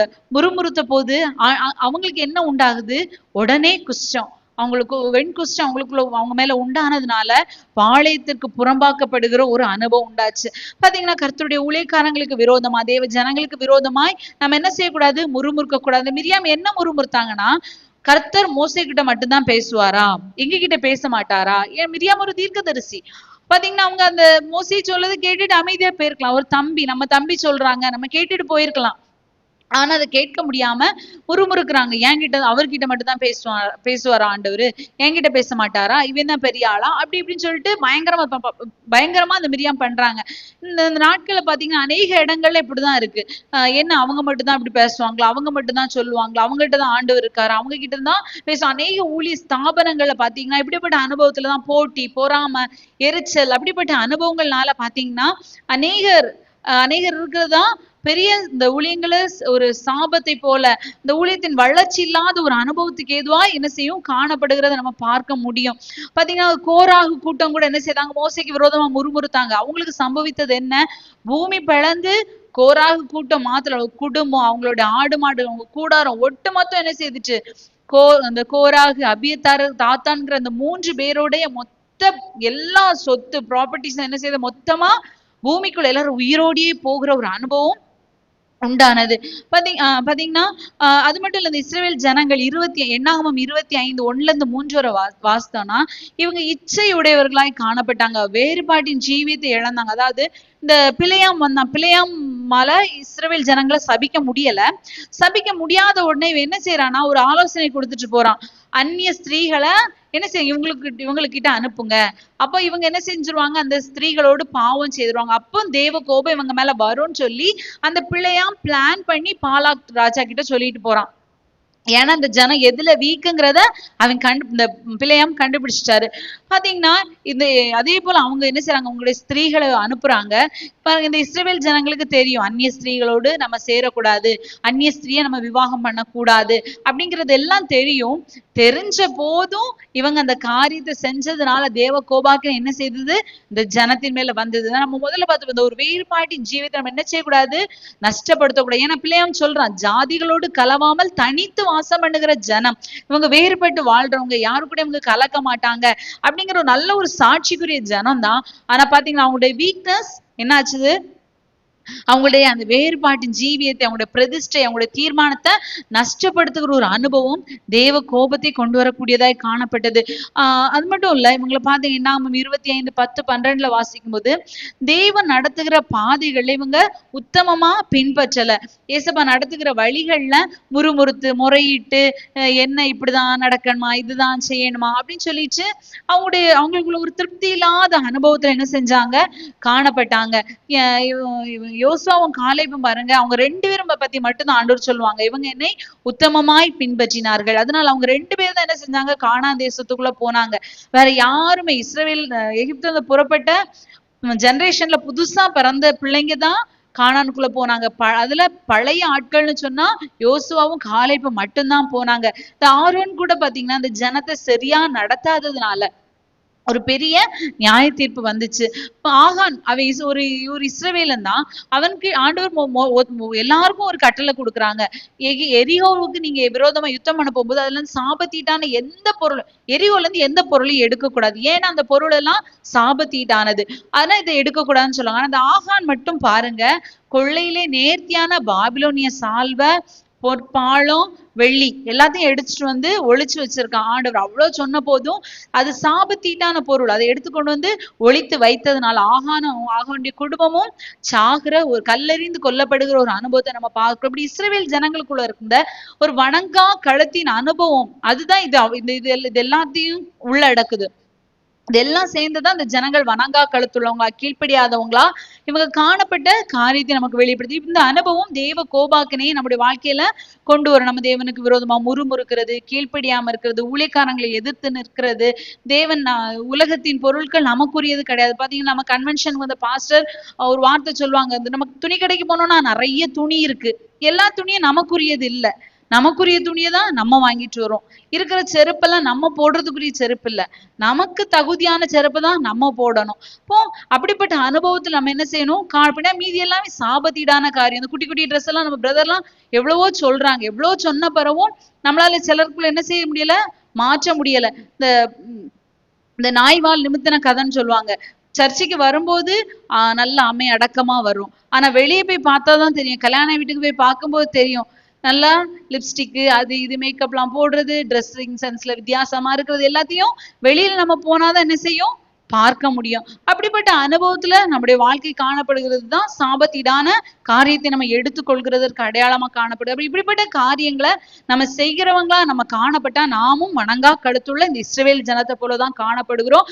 தெய்வ கோபாக்கினைக்குரியவர்களா நம்ம என்ன செய்யறோம், காணப்படுறோம். மூன்றாவதா பாத்தீங்கன்னா யார் மேல தெய்வ கோபாக்கினை வந்தது அப்படின்னு பாத்தீங்கன்னா, ஒன்று நாளாகமும் 13:6, 2 சாமுவேல் 6:7 ரெண்டு இடத்துல ஒரே சம்பவம் தான் சொல்லியிருக்கு. 1 நாளாகமும் 13:10 வாசிக்கும்போது வாசிங்க. அப்பொழுது கர்த்தர் ஊசாவின் மேல் கோபம் உண்டவராகி அவன் தன் கையை பெட்டி அண்டைக்கு நீட்டினது நிமித்தம் அவனை அடித்தார். அங்கே அவன் தெய்வ சமூகத்தில் செத்தான். பாத்தீங்கன்னா இந்த ஊசா யாருன்னா ஒரு ஆசாரியன். இந்த ஆசாரியன் என்ன செய்யறாங்கன்னா, உடன்படிக்கை பெட்டிய கொண்டு வரும்போது என்ன செய்யறாங்கன்னா, மாட்டு வண்டியில வச்சு கொண்டு வராங்க. மாட்டு வண்டியில வச்சு கொண்டு வரும்போது நமக்கு எல்லாருக்கும் தெரிஞ்ச சம்பவம் தான். பெட்டி மாடு மிரண்டு பெட்டி என்ன செய்யுது, கீழே விழ போகுது. விழ போறோன்னு அந்த ஊசா என்ன ஓடி போய் பெட்டிய பிடிச்சிட்டாரு. பிடிச்ச உடனே ஆண்டவருக்கு ஊசா மேல கோவம் ஊசாவை அடிச்சிட்டாங்க. ஊசா செத்து போயிட்டாரு. இப்ப நமக்கு ஒரு கேள்வி வரும், அவன் பெட்டியை கீழே விழாம தானே பிடிச்சான், அப்ப ஏன் ஏசப்பா அவனை அடிச்சாங்க, தேவன் ஏன் அவனை அடிச்சாங்க, அவன் ஏன் சாகுற அளவுக்கு அடிச்சாங்கன்னு சொல்லிட்டு ஒரு கொஸ்டின் நமக்கு வரும். ஆனா காரணம் என்ன, தேவன் ஏன் அவனை அடிச்சாங்க அப்படின்னா, அவனுடைய கடமை என்னன்னா உடன்படிக்கை பெட்டிய தோல்ல சுமக்கிறது தான் இந்த கோகாத்தியருடைய ஊழியம். ஆனா இவன் பாத்தீங்கன்னா என்ன செய்தானா, பெட்டிய தோல்ல சுமக்காம மாட்டு வண்டியில தூக்கிட்டு வந்தான். அவன் ஏன் அதை மாட்டு வண்டியில தூக்கிட்டு வந்தான், அவ்வளவு நாள் சுமந்தவன் ஏன் அப்ப அதை மாட்டு வண்டியில தூக்கிட்டு வந்தான் அப்படின்னு சொல்லி பார்த்தோம்னா, இந்த பெட்டி ஏலியுடைய நாட்கள்ல யுத்தம் நடக்குது. யுத்தத்துல பெலிஸ்தியர் அந்த பெட்டியை பிடிச்சிட்டு போயிட்டாங்க. பிடிச்சு கொண்டு போய் தாகோனுடைய கோயில்ல வைக்கிறாங்க. தாகோன் கீழே விழுந்து உடஞ்சாச்சு. இப்போ அடுத்தது பாத்தீங்கன்னா, அந்த ஜனங்களுக்குள்ள மூல வியாதி வருது. எலி அவங்களுடைய பயிர்கள் எல்லாம் அழிச்சு போடுது. அப்ப அந்த ஜனங்கள் புரிஞ்சுக்கிறாங்க, அந்த தேவனுடைய பெட்டி நம்முடைய ஊர்ல இருக்கிறனாலதான் நமக்கு இப்படிப்பட்ட ஆபத்துகள், நமக்கு இப்படிப்பட்ட நஷ்டங்கள் வருது. அதனால நம்ம என்ன செய்வோம், இந்த பெட்டிய அவங்க ஊருக்கு அனுப்பிடுவோம்னு சொல்லிட்டுதான் 2 மாடை பிடிச்சி ஒரு வண்டியில வச்சு கெட்டி அந்த பெட்டியை தூக்கி அதுக்கு மேல வச்சு அவங்களுக்கு கொண்டு வந்ததுக்கு பரிகாரமா என்ன செய்யறாங்க, தங்கத்துல எலி அந்த மூலவியாதியின் சாயல் எல்லாம் என்ன செய்யறாங்க, தங்கத்துல செய்து தகடுகளா அடித்து அது கூட வச்சு பெட்டியை அனுப்புறாங்க. இப்போ அந்த பெட்டியை சுமக்கிறதுக்கு அந்த இடத்துல கோகாத்தியர் இல்ல, அதனால இவங்க அதை தூக்கி அந்த பெட்டி அந்த வண்டியில வச்சு அனுப்புறாங்க. இந்த வண்டி நேரா போய் அது கரெக்டா சேர வேண்டிய இடத்துல கரெக்டா அந்த ஒரு களத்துல நிக்குது. இப்ப அந்த இடத்துல இருந்தா இஸ்ரவேல் ஜனங்கள் பார்த்து அதை கொண்டு போய் வைக்கிறாங்க. பாத்தீங்கன்னா இப்போ இந்த ஊசா அந்த கோகாத்தியர் என்ன நினைச்சிட்டாங்கன்னா, வண்டியில வந்தது அதனால இனி நம்ம வண்டியில கொண்டு போனா பிரச்சனை இல்லைன்னு நினைச்சு இவங்க வண்டியில வச்சாங்க. ஆனா இவங்களுக்கு வண்டி கொடுக்கப்படலை. நம்ம யாத்திராகமத்துல வாசித்தா மொத்தம் 3 கூட்டம். இந்த ஆரோண்டி குமாரர்கள் 3 பேர், கெர்சோம், கோஹாத், மெராரி. இந்த 3 பேரும் 3 ஊழியங்களை செய்யும்படியா இவங்க பிரிக்கப்பட்டிருந்தாங்க. ஒரு கூட்டம் ஆசரிப்பு கூடாரத்தை கலத்தி வண்டியில வச்சு அந்த பொருட்களை வண்டியில கொண்டு போனோம். இன்னொரு கூட்டம் அந்த ஆசரிப்பு கூடாரத்துல இருக்க பனிமுட்டுகளை எல்லாம் அந்த வண்டி, அதாவது இந்த பொருட்கள் உள்ள உபயோகப்படுத்துற பொருட்களை ஒரு வண்டியில வச்சு கொண்டு போனோம். ஆனா அந்த உடன்படிக்கை பெட்டியை மட்டும் கோகாத்தியர் தோளுல சுமந்துட்டு போனோம். அப்பதான் ஏன்னா அந்த பெட்டியெல்லாம் இதெல்லாம் பிரிக்கிறதுக்கு முன்பாக அங்க இருக்க திரைச்சிலை அதெல்லாம் கலத்துறதுக்கு முன்பாக இவங்க உடன்படிக்கை பெட்டியை தோல்ல சுமந்துட்டு போவாங்க. அதுக்கு பிற்பாடு அவங்க எல்லாத்தையும் கலத்தி எடுத்து வண்டியில வச்சு சீக்கிரமா போய் எந்த இடத்துல மேகம் நிற்குதோ அந்த இடத்துல அவங்க ஆசரிப்பு கூடாரத்தை ஸ்தாபிக்கணும். அவங்க ஸ்தாபித்து முடிக்கும் போது இவங்க நடந்து கொண்டு போய் அந்த பெட்டியை அந்த கூடாரத்துல வைக்கணும் அப்படிங்கறது ஆண்டவருடைய திட்டம். பாத்தீங்கன்னா அதனால ஆண்டவர் இப்படி ஒரு திட்டத்தை அவங்களுக்கு கொடுத்திருந்தாங்க. இவங்க இந்த கோகாத்தியருக்கு மட்டும் மாட்டு வண்டி கிடையாது, அவங்க தோல்ல தான் சுமக்கணும், அதுதான் அவங்க கடமை. அதுலயும் பெட்டி அவங்க தொடக்கூடாது. அந்த பெட்டியில 2 தண்டு பாய்ச்சப்பட்டிருக்கும். அந்த தண்டை தான் 4 பேர் அவங்க 4 பக்கமும் நின்று தோல்ல சுமந்து அந்த உடன்படிக்கை பெட்டியை கொண்டு போகணும். உடன்படிக்கை பெட்டியை தொடுவதற்கு யாருக்குமே அனுமதி கிடையாது. ஆனா அந்த ஊசா பாருங்க, அது விழ போதுன்னு பெட்டியை தான் தொட்டான். பெட்டியை தொட்ட போது ஆண்டவர் என்ன செய்தாங்க, அந்த ஊசாவை அடித்தாங்க. இப்ப நமக்கு கொடுக்கப்பட்ட ஊழியத்தை நம்ம செய்யணும். நமக்கு கொடுக்கப்பட்டிருக்க பொறுப்பு, நமக்கு கொடுக்கப்பட்ட கடமைகளை நம்ம என்ன செய்யக்கூடாது, விட்டுறக்கூடாது. அதான் அதை விட்டுட்டு பிரச்சனை நேரத்துல இது எனக்கு மற்ற நேரத்துல அதை கண்டுக்கவே மாட்டாங்க. ஆனா ஒரு பிரச்சனைன்னு வந்தோம்னா இது எனக்குரிய பொருள், இது எனக்குரிய ஊழி, இதை நான் செய்வேன் அப்படின்னு சொல்லி கடைசி நேரத்துல வந்து நிக்கனாலதான் அங்க என்ன செய்யுது, தேவனுடைய கோபாக்கினை செயல் நம்முடைய வாழ்க்கையில வந்து நிறைவேறுகிறத பார்க்க முடியும். ஏன் ஊழியம் நான் தான் செய்வேன் அப்படின்னு சொல்லிட்டு அந்த ஸ்பாட்ல வந்து சிலர் என்ன செய்வாங்க, நிப்பாங்க. அப்படிப்பட்ட அனுபவத்தை தேவன் என்ன செய்யறது இல்ல, விரும்புறது இல்ல. நமக்கு தேவன் தந்திருக்க ஊழியத்தை நம்ம எவ்வளவு பாடுகள், எவ்வளவு கஷ்டம், எப்படிப்பட்ட அனுபவம் இருந்தாலும் அந்த பாடு சுமக்க வேண்டியது நம்முடைய கடமை. நம்ம அதை செய்யணும். பாத்தீங்கன்னா மோசேக்கு இஸ்ரவேல் ஜனங்களை நியாயம் தீர்க்கிற பொறுப்பு கொடுக்கப்பட்டிருந்து. அவன் நல்லாதான் நியாயம் தீர்த்துட்டு இருந்தான். ஆனா பாத்தீங்கன்னா அவங்க மாமனார் வந்து சொன்னாரு, இவ்வளோ ஜனங்கள் இருக்காங்க, இவ்வளவு பேருக்கும் நியாயம் தீர்க்கிறது உங்க கஷ்டம், நீங்க விடாய்த்திருவீங்க, அதனால நீங்க வேற கொஞ்சம் பேரை தெரிந்தெடுத்து அவங்கள பிரிச்சு வைங்க அப்படின்னு சொல்லி ஒரு ஆலோசனை சொல்லுவாரு. மோசே வந்து என்ன செய்யலன்னா தேவன் கிட்ட இது குறிச்சு கேட்கல, அவரே சரின்னு சொல்லிட்டு மாமனார் சொன்னதை கேட்டு 70 பேரை நியமிப்பாங்க. அந்த 70 பேரும் எப்படி நியாயம் தீர்த்தாங்கன்னா, இந்த மோசே கிட்ட இருந்த அபிஷேகம் தான் அவங்க எல்லாருக்கும் பிரித்து கொடுக்கப்பட்டது. இப்போ மோசே கிட்ட இருந்த ஒரு 100% அபிஷேகம் இருக்கு. இந்த அபிஷேகம் தான் 70 பேருக்கும் பிரித்து கொடுக்கப்பட்டது. அவங்களுக்கும் தனித்தனியான அபிஷேகம் கொடுக்கப்படல. இவங்கிட்ட இருந்ததுதான் தேவன் என்ன செஞ்சாங்க, அவங்களுக்கு கொடுத்து செய்ய வச்சாங்க. ஏன்னா அந்த ஊழியம் மோசேக்குரிய ஊழியம், நமக்குரிய ஊழியத்தை நம்ம தான் செய்யணும். அடுத்தவங்களுக்கு இதுல வந்து நம்முடைய ஊழியத்துல மற்றவங்களுக்கு எந்த சம்பந்தமும் கிடையாது. இப்ப இவங்க பாத்தீங்கன்னா சுமக்க வேண்டிய இவங்க சுகபோகமாய் வாழ்வதற்காக இதை செஞ்சாங்க. பாத்தீங்கன்னா வண்டியில அது போயிட்டே இருக்கு, இவங்க ஜாலியா அந்த ஊசா சுகபோகமா நடந்து போயிட்டு இருந்தாரு. பாத்தீங்கன்னா தூக்கிட்டு போகும்போது கஷ்டம் தான், தோல் வலிக்கும், நடக்கிறது கால் வலிக்கும், மூச்சு வாங்கும், நடக்க முடியாது, கஷ்டம், பாடுதான். ஆனா பாத்தீங்கன்னா அதுல ஒரு பெரிய மகிமை இருக்கு. தேவன் நமக்கு தந்திருக்கிற ஊழியத்தை நம்ம செய்யும் போது நமக்கு சர்வத்துல கஷ்டம் இருக்கும். பாத்தீங்கன்னா ஒரு சர்ச்சை பெருக்கிறோம், கிளீன் பண்றோம், நமக்கு ஏதாவது இந்த கன்வென்ஷன் எல்லாம் வரும்போது சர்ச்செல்லாம் அந்த பிள்ளைங்க எல்லாம் சேர்ந்து என்ன செய்வாங்க, சைடெல்லாம் தொடச்சி எடுத்து கிளீன் பண்ணுவாங்க. கஷ்டம் தான் எல்லாருடைய சர்வத்திலையும், அதனால ஒரு கஷ்டம் இருக்கதான் செய்யும். ஆனா பாத்தீங்கன்னா கர்த்தருக்காக நாங்க செய்யறோம், மனரம்யமா சின்ன பிள்ளைங்க கூட என்ன செய்வாங்க, நின்று செய்வாங்க. பாத்தீங்கன்னா அதுக்குரிய ஆசீர்வாதம் அவங்களுக்கு கிடைக்கும். ஏன்னா அது அவங்களுக்கு கொடுக்கப்பட்ட ஊழியம், இதை நான் செய்யணும் அப்படிங்கிறத முழு மனதோடு செய்யும் போது ஒரு ஆசீர்வாதத்துக்குரியவங்களா காணப்படும். இல்ல யாரும் செய்யறாங்க எனக்கு என்ன, நம்ம ஒதுங்கி போனோம்னா அந்த ஊழியத்துக்குரியவங்களா நம்ம அழைக்கப்பட்டிருந்து நம்ம அதை செய்யாம போனோம்னா நிச்சயமா நம்ம மேலும் தேவ கோபாக்கினை வரும். கர்த்தருக்காக நம்ம பாடுபடணும். பரிசுத்த பவுல் கர்த்தருக்காக பாடுபட்டாங்க.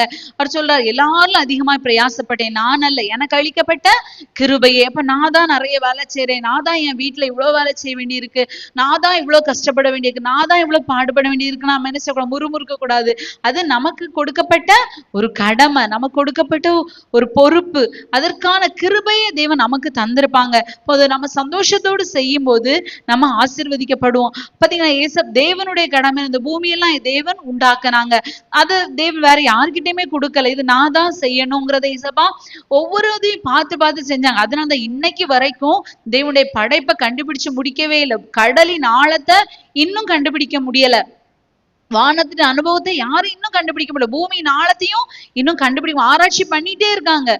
பாத்தீங்கன்னா அகழ்வாராய்ச்சின்னு சொல்லி பூமியை தோண்டி தோண்டி தோண்டி தோண்டி கண்டுபிடிச்சுக்கிட்டே இருக்காங்க. கடலுக்குள்ள போய் பல காரியத்தை கண்டுபிடிச்சிட்டே இருக்காங்க. இன்னும் கண்டுபிடிக்க முடியாத எவ்வளவோ காரியங்கள் இருக்கு.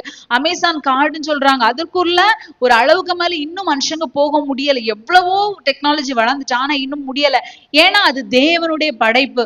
அது போல எப்படி தேவன் செய்ய வேண்டிய தேவன் தான் செஞ்சாங்களோ, அது போல தேவன் நமக்கு தந்திருக்க ஊழியத்தை நம்ம தான் செய்யணும். அது நம்ம மேல விழுந்த கடமை. 4வதா பார்த்தோம்னா யார் மேல தேவ கோபாக்கினை வந்தது அப்படின்னு சொல்லி பாத்தீங்கன்னா 2 நாளாகமும் 19:2 வாசிக்கும் போது 2 நாளாகமும் 19:2 வாசிக்கும் போது பார்த்தா இஸ்ரவேலின் ராஜாவாகிய ஆகாபுக்கு யோசபாத் துணை போனார். இந்த ஆகாப் வந்து ஒரு இடத்துல ஆண்டவர் சொல்லுவார், என் ஊழியக்காரன்னு சொல்லி ஆண்டவர் சொல்லுவாங்க. ஆனா இவன் ஒரு துன்மார்க்கமான மனுஷனா காணப்பட்டாங்க. ஏன் தெரியுமா? இவன் வந்து மற்றவங்களுடைய பொருட்க மேல ஆசைப்பட்டான். பிறர் பொருளை இச்சியாதிருப்பாயாக என்பது தேவனுடைய கட்டளை. ஆனா பாத்தீங்கன்னா இவன் அவனுடைய அரண்மனைக்கு பக்கத்துல ஒரு நாபோத்துங்கிற ஒரு மனுஷன் இருந்தான். அவனுக்கு இருந்த ஒரு திராட்சை தோட்டம், அது அவனுடைய பிதாக்களுடைய சுதந்திரம். ஆனா அதை போய் இவன் கீரை கொள்ளையாக்குறதுக்காக கேட்கிறான். பாத்தீங்கன்னா திராட்சை தோட்டங்கிறது ஒரு மேன்மையான அனுபவம். அதை விட்டுட்டு அதை அழிச்சு கீரை கொள்ளையாக்கணும், பார்க்க அழகா இருக்கணும் அப்படி இப்படின்னு சொல்லிட்டு அவன் வந்து என்ன செய்ய அந்த அந்த அந்த நாபோத்துங்கிற மனுஷனோட தோட்டத்துக்கு ஆசைப்பட்டான். அதை இவன் கொடுக்கலங்கிற பட்சத்துல தன் மனைவி கிட்ட சொல்லி அந்த மனுஷனை என்ன செய்யறாங்க, தப்பு பண்ணாம கொல்லக்கூடிய ஒரு அனுபவத்தை நம்ம இங்க பார்க்க முடியும். பாத்தீங்கன்னா அந்த ஆகாபுக்கு இந்த யோசபாத்து துணை போகிறனாலதான் கர்த்தர் சொல்றாங்க, துன்மார்க்கனுக்கு நீ துணை போற. இந்த யோசபாத்து ஒரு நல்ல மனுஷன், ஒரு நல்ல ராஜா. ஆனா பாத்தீங்கன்னா துன்மார்க்கனுக்கு துணை நிற்கிற விதத்துல இந்த ஆகாப் சொல்றான், நான் சமாரியா கூட யுத்தத்துக்கு போகணும், அதனால நீர் எனக்கு வந்து என் கூட வந்து என்ன செய்யும், இந்த ஜனத்தோட யுத்தம் பண்ணதுக்கு என் கூட வாரும். யோசிபாத்து இவரு கூட வந்துட்டு யுத்தத்துக்கு வர்றாங்க. அப்போ ஒரு தீர்க்கதரிசி வந்து சொல்றாரு, நிறைய பேர் சொல்றாங்க நீங்க போங்க உங்களுக்கு வாய்க்கான. ஒரே ஒரு தீர்க்கதரிசி மிகாயா, அவர் மட்டும் சொல்றாரு நீங்க போங்க, ஆனா இஸ்ரவேல் ஜனங்கள் மேய்ப்பன் இல்லாத ஆடுகளை போல சிதறி இருக்கிறத நான் பார்க்கிறேன் அப்படின்னு சொல்றாரு. உடனே அந்த தீர்க்கதரிசியை கூட இந்த ஆகாப் என்ன செய்யறான்னா தூக்கி சிறையில போடுறான். நடந்தது என்ன, அவன் செய்த தவறுக்கு தக்க எப்படி நாபோத்தை கொன்னானோ அது போல அவனும் கூட அந்த நாபோத்துடைய வயல் அந்த இடத்துல இந்த ஆகாபுடைய ரத்தத்தை நாய்கள் நக்கிற விதத்துல இந்த ஆகாபும் மறிக்கக்கூடியவனாய் காணப்பட்ட அப்படிப்பட்ட ஒரு துன்மார்க்கமான மனுஷனுக்கு இந்த யோசபாத் வந்து துணை போனார். நாமும் கூட துன்மார்க்கரான மனிதர்களோடு நம்ம என்ன செய்யக்கூடாது, சம்பந்தம் கலந்து அவங்க வந்து என்ன காரியத்தை செய்யறாங்களோ அதை செய்யறதுக்கு அவங்களுக்கு சப்போர்ட் பண்ற அனுபவத்துல நம்முடைய வாழ்க்கை காணப்படக்கூடாது. அப்படிப்பட்ட காரியத்தை நம்ம செய்யும் போது தேவ கோபாக்கினை நம்ம மேல வரக்கூடியதாய் காணப்படும். 5வதா பார்த்தோம்னா எசேக்கியா ராஜாவை நம்ம எடுத்துக்கலாம். 2 நாளாகமும் 32:25 வாசிக்கும் போது 2 நாளாகமும் 32:25 வாசிக்கும் போது இந்த எசேக்கியா ராஜா என்ன செய்யறார், மனமேட்டிமை உள்ளவனாய் மாறுனதுனால தேவ கோபம் இந்த எசேக்கியாவோட மேல வருது. வாசிங்க. எசேக்கியா தனக்கு செய்யப்பட்ட உபகாரத்திற்கு தக்கதாய் நடவாமல் மனமேட்டிமையானான். ஆகையால் அவன் மேலும் யூதாவின் மேலும் எருசலேமின் மேலும் கடும் கோபம் உண்டது. பாத்தீங்கன்னா இங்க என்ன சொல்லப்பட்டிருக்கு, அவனுக்கு இந்த எசேக்கியா ராஜாவுக்கு செய்யப்பட்ட உபகாரத்தை மறந்து மனமேட்டிமை உள்ளவனாய் காணப்பட்டான். அப்படின்னா இவனுக்கு தேவன் செய்த இந்த ராஜாவுக்கு செய்த உபகாரம், அதாவது நன்மை என்ன அப்படின்னு பாத்தீங்கன்னா, இவன் வந்து மறிக்க போறான். நீ மறிச்சு போவீரும், வீட்டு காரியத்தை ஒழுங்குபடுத்தும்னு சொல்லி ஏசாயா தீர்க்கதரிசி சொல்லிட்டு போறாரு. உடனே சுவர்புறமா திரும்பி ஆண்டவர் நோக்கி அழுறான், ஆண்டவரே எனக்கு ஜீவனை கூட்டி தாங்க, எனக்கு ஆயுசு நாட்கள் கூட்டி தாங்க. உடனே ஆண்டவர் என்ன செய்றாங்க, ஒரு 15 வருஷம் கூட்டி தாரேன் அப்படின்னு சொல்லி ஆண்டவர் சொல்றாங்க. பாத்தீங்கன்னா நாட்கள் கடந்து போகுது. கர்த்தர் தனக்கு செய்த நன்மையை மறந்து மனமேட்டிமை உள்ள நான் வாழ்றேன், நான் இருக்கிறேன். பாத்தீங்கன்னா பாபிலோனை குறிச்சு சொல்லப்படும், நான் கட்டின மகா பாபிலோன்னு சொல்லி நேபுகாத் நேச்சார் சொன்ன போது அவர் என்ன செய்யறாரு, மாட்டை போல மாற்றப்படுறாரு. அது போல இந்த எசேக்கியா எவ்வளவோ தாழ்மையா வாழ வேண்டிய, எவ்வளவு நன்றி உள்ளவனா வாழ வேண்டியவர். தேவன் தனக்கு செய்த நன்மைக்கு ஆண்டவர் எனக்கு ஜீவனை தந்தாரே, எனக்கு சுகத்தை தந்தாரே. இன்னைக்கு நம்ம கூட அநேகர் அப்படிதான் இருக்கும். நம்ம இருந்த இடத்த நம்ம மறந்துடுறோம். எங்க இருந்து ஏசப்பா நம்மளை கொண்டு வந்தாங்க, எங்க இருந்து நம்மளை கொண்டு வந்து இங்க வச்சிருக்காங்க. குப்பையில இருந்து என்னை கொண்டு வந்து சிங்காசனத்தில் வைத்தேன்னு சொல்லி தாவீது சங்கீதத்துல பாடுறாரு. யோசேப்பை குறித்து கூட சொல்ல, சிறைச்சாலையில இருந்து அவனை கொண்டு வந்து சிங்காசனத்துக்கு கர்த்தர் உயர்த்தினாரு. பாத்தீங்கன்னா இப்படிப்பட்ட அனுபவத்துல நம்ம வந்த இடத்த நம்ம மறந்துடக்கூடாது. இன்னைக்கு நம்ம எங்க வேணாலும் இருக்கலாம், எவ்வளவு உயரத்துல இருக்கலாம், கொடி கட்டி நம்ம கோடி தேடி கொடி கட்டி கூட நம்ம பறக்கலாம். ஆனா நம்ம வந்த இடம் என்னங்கிறத நம்ம ஒரு நாளும் மறந்துடக்கூடாது. நம்ம நன்றி கெட்டவங்களா நம்ம வாழும் போது நம்ம மேல தேவ கோபம் வரும். என்னைக்கும் கர்த்தர் நமக்கு செஞ்ச நன்மைக்கு நம்ம நன்றி உள்ளவங்களா காணப்படணும். மனுஷங்க நமக்கு செஞ்ச நன்மைக்கு நம்ம நன்றி உள்ளவங்களா காணப்படணும். ஒரு இப்ப சமீபமா நடந்த ஒரு சம்பவம், உண்மையில அது எங்க எல்லாருக்குமே வந்து ஒரு நெகிழ்ச்சியான ஒரு சம்பவம். நான் அதை சொல்றேன். இங்க பக்கத்துல வந்து ஒரு குட்டி பொண்ணு இருக்கா. அந்த பொண்ணுக்கு வந்து ஒரு நாளைக்கு கீழே விழுந்து இந்த நாடியில அடிபட்டுட்டு, அது நாடியில அடிபட்டதும் நான் இங்க ஃபாஸ்டிங் பிரேயர் நடந்துட்டு இருந்து அவங்க அம்மா கூப்பிட்டாங்க. உடனே நாங்கெல்லாம் போனோம். உடனே அந்த குழந்தைய அது மத்தியான டைம்னால நல்லா ரத்தம் வந்துட்டு இருந்தது. உடனே சரின்னு சொல்லிட்டு ஹாஸ்பிட்டல் போறதுக்கு இந்த சிஸ்டர் சாந்தினி வந்து கூட்டிட்டு போயிட்டு ஹாஸ்பிட்டல் போயிட்டு அவங்க எல்லாம் கிளீன் பண்ணி போட்டுட்டு வந்தாங்க. ப்ரேயர் முடிஞ்சு இங்க என்ன பேசிட்டு எடுத்துட்டு போகும்போது அந்த குழந்தைகிட்ட அவங்க அம்மாவோ யாரும் எதுவுமே சொல்லல. அந்த குழந்தை அவளை கெட்டி பிடிச்சிட்டு சொல்லுது, சாந்தா ஆண்டி தேங்க்ஸ். உடனே யாருக்கும் புரியல. என்னைவ ஏன்னு கேட்டோன்னு சொல்லுது, நீங்க என்ன ஹாஸ்பிட்டல் கூட்டிட்டு போனீங்க அதுக்கு அப்படின்னு. 3 வயசு குழந்தை, குட்டி குழந்தை. அவங்க அம்மா சொல்லி கொடுக்கவே இல்லை, நீ தேங்க்ஸ் சொல்லு அப்படின்னு சொல்லி யாருமே சொல்லவே இல்லை. ஆனா அந்த குழந்தை சொல்லுச்சு. அதே போல 2 நாள் முன்னாடி கூட நாங்க ஒரு இடத்துக்கு போயிட்டு வந்தோம்.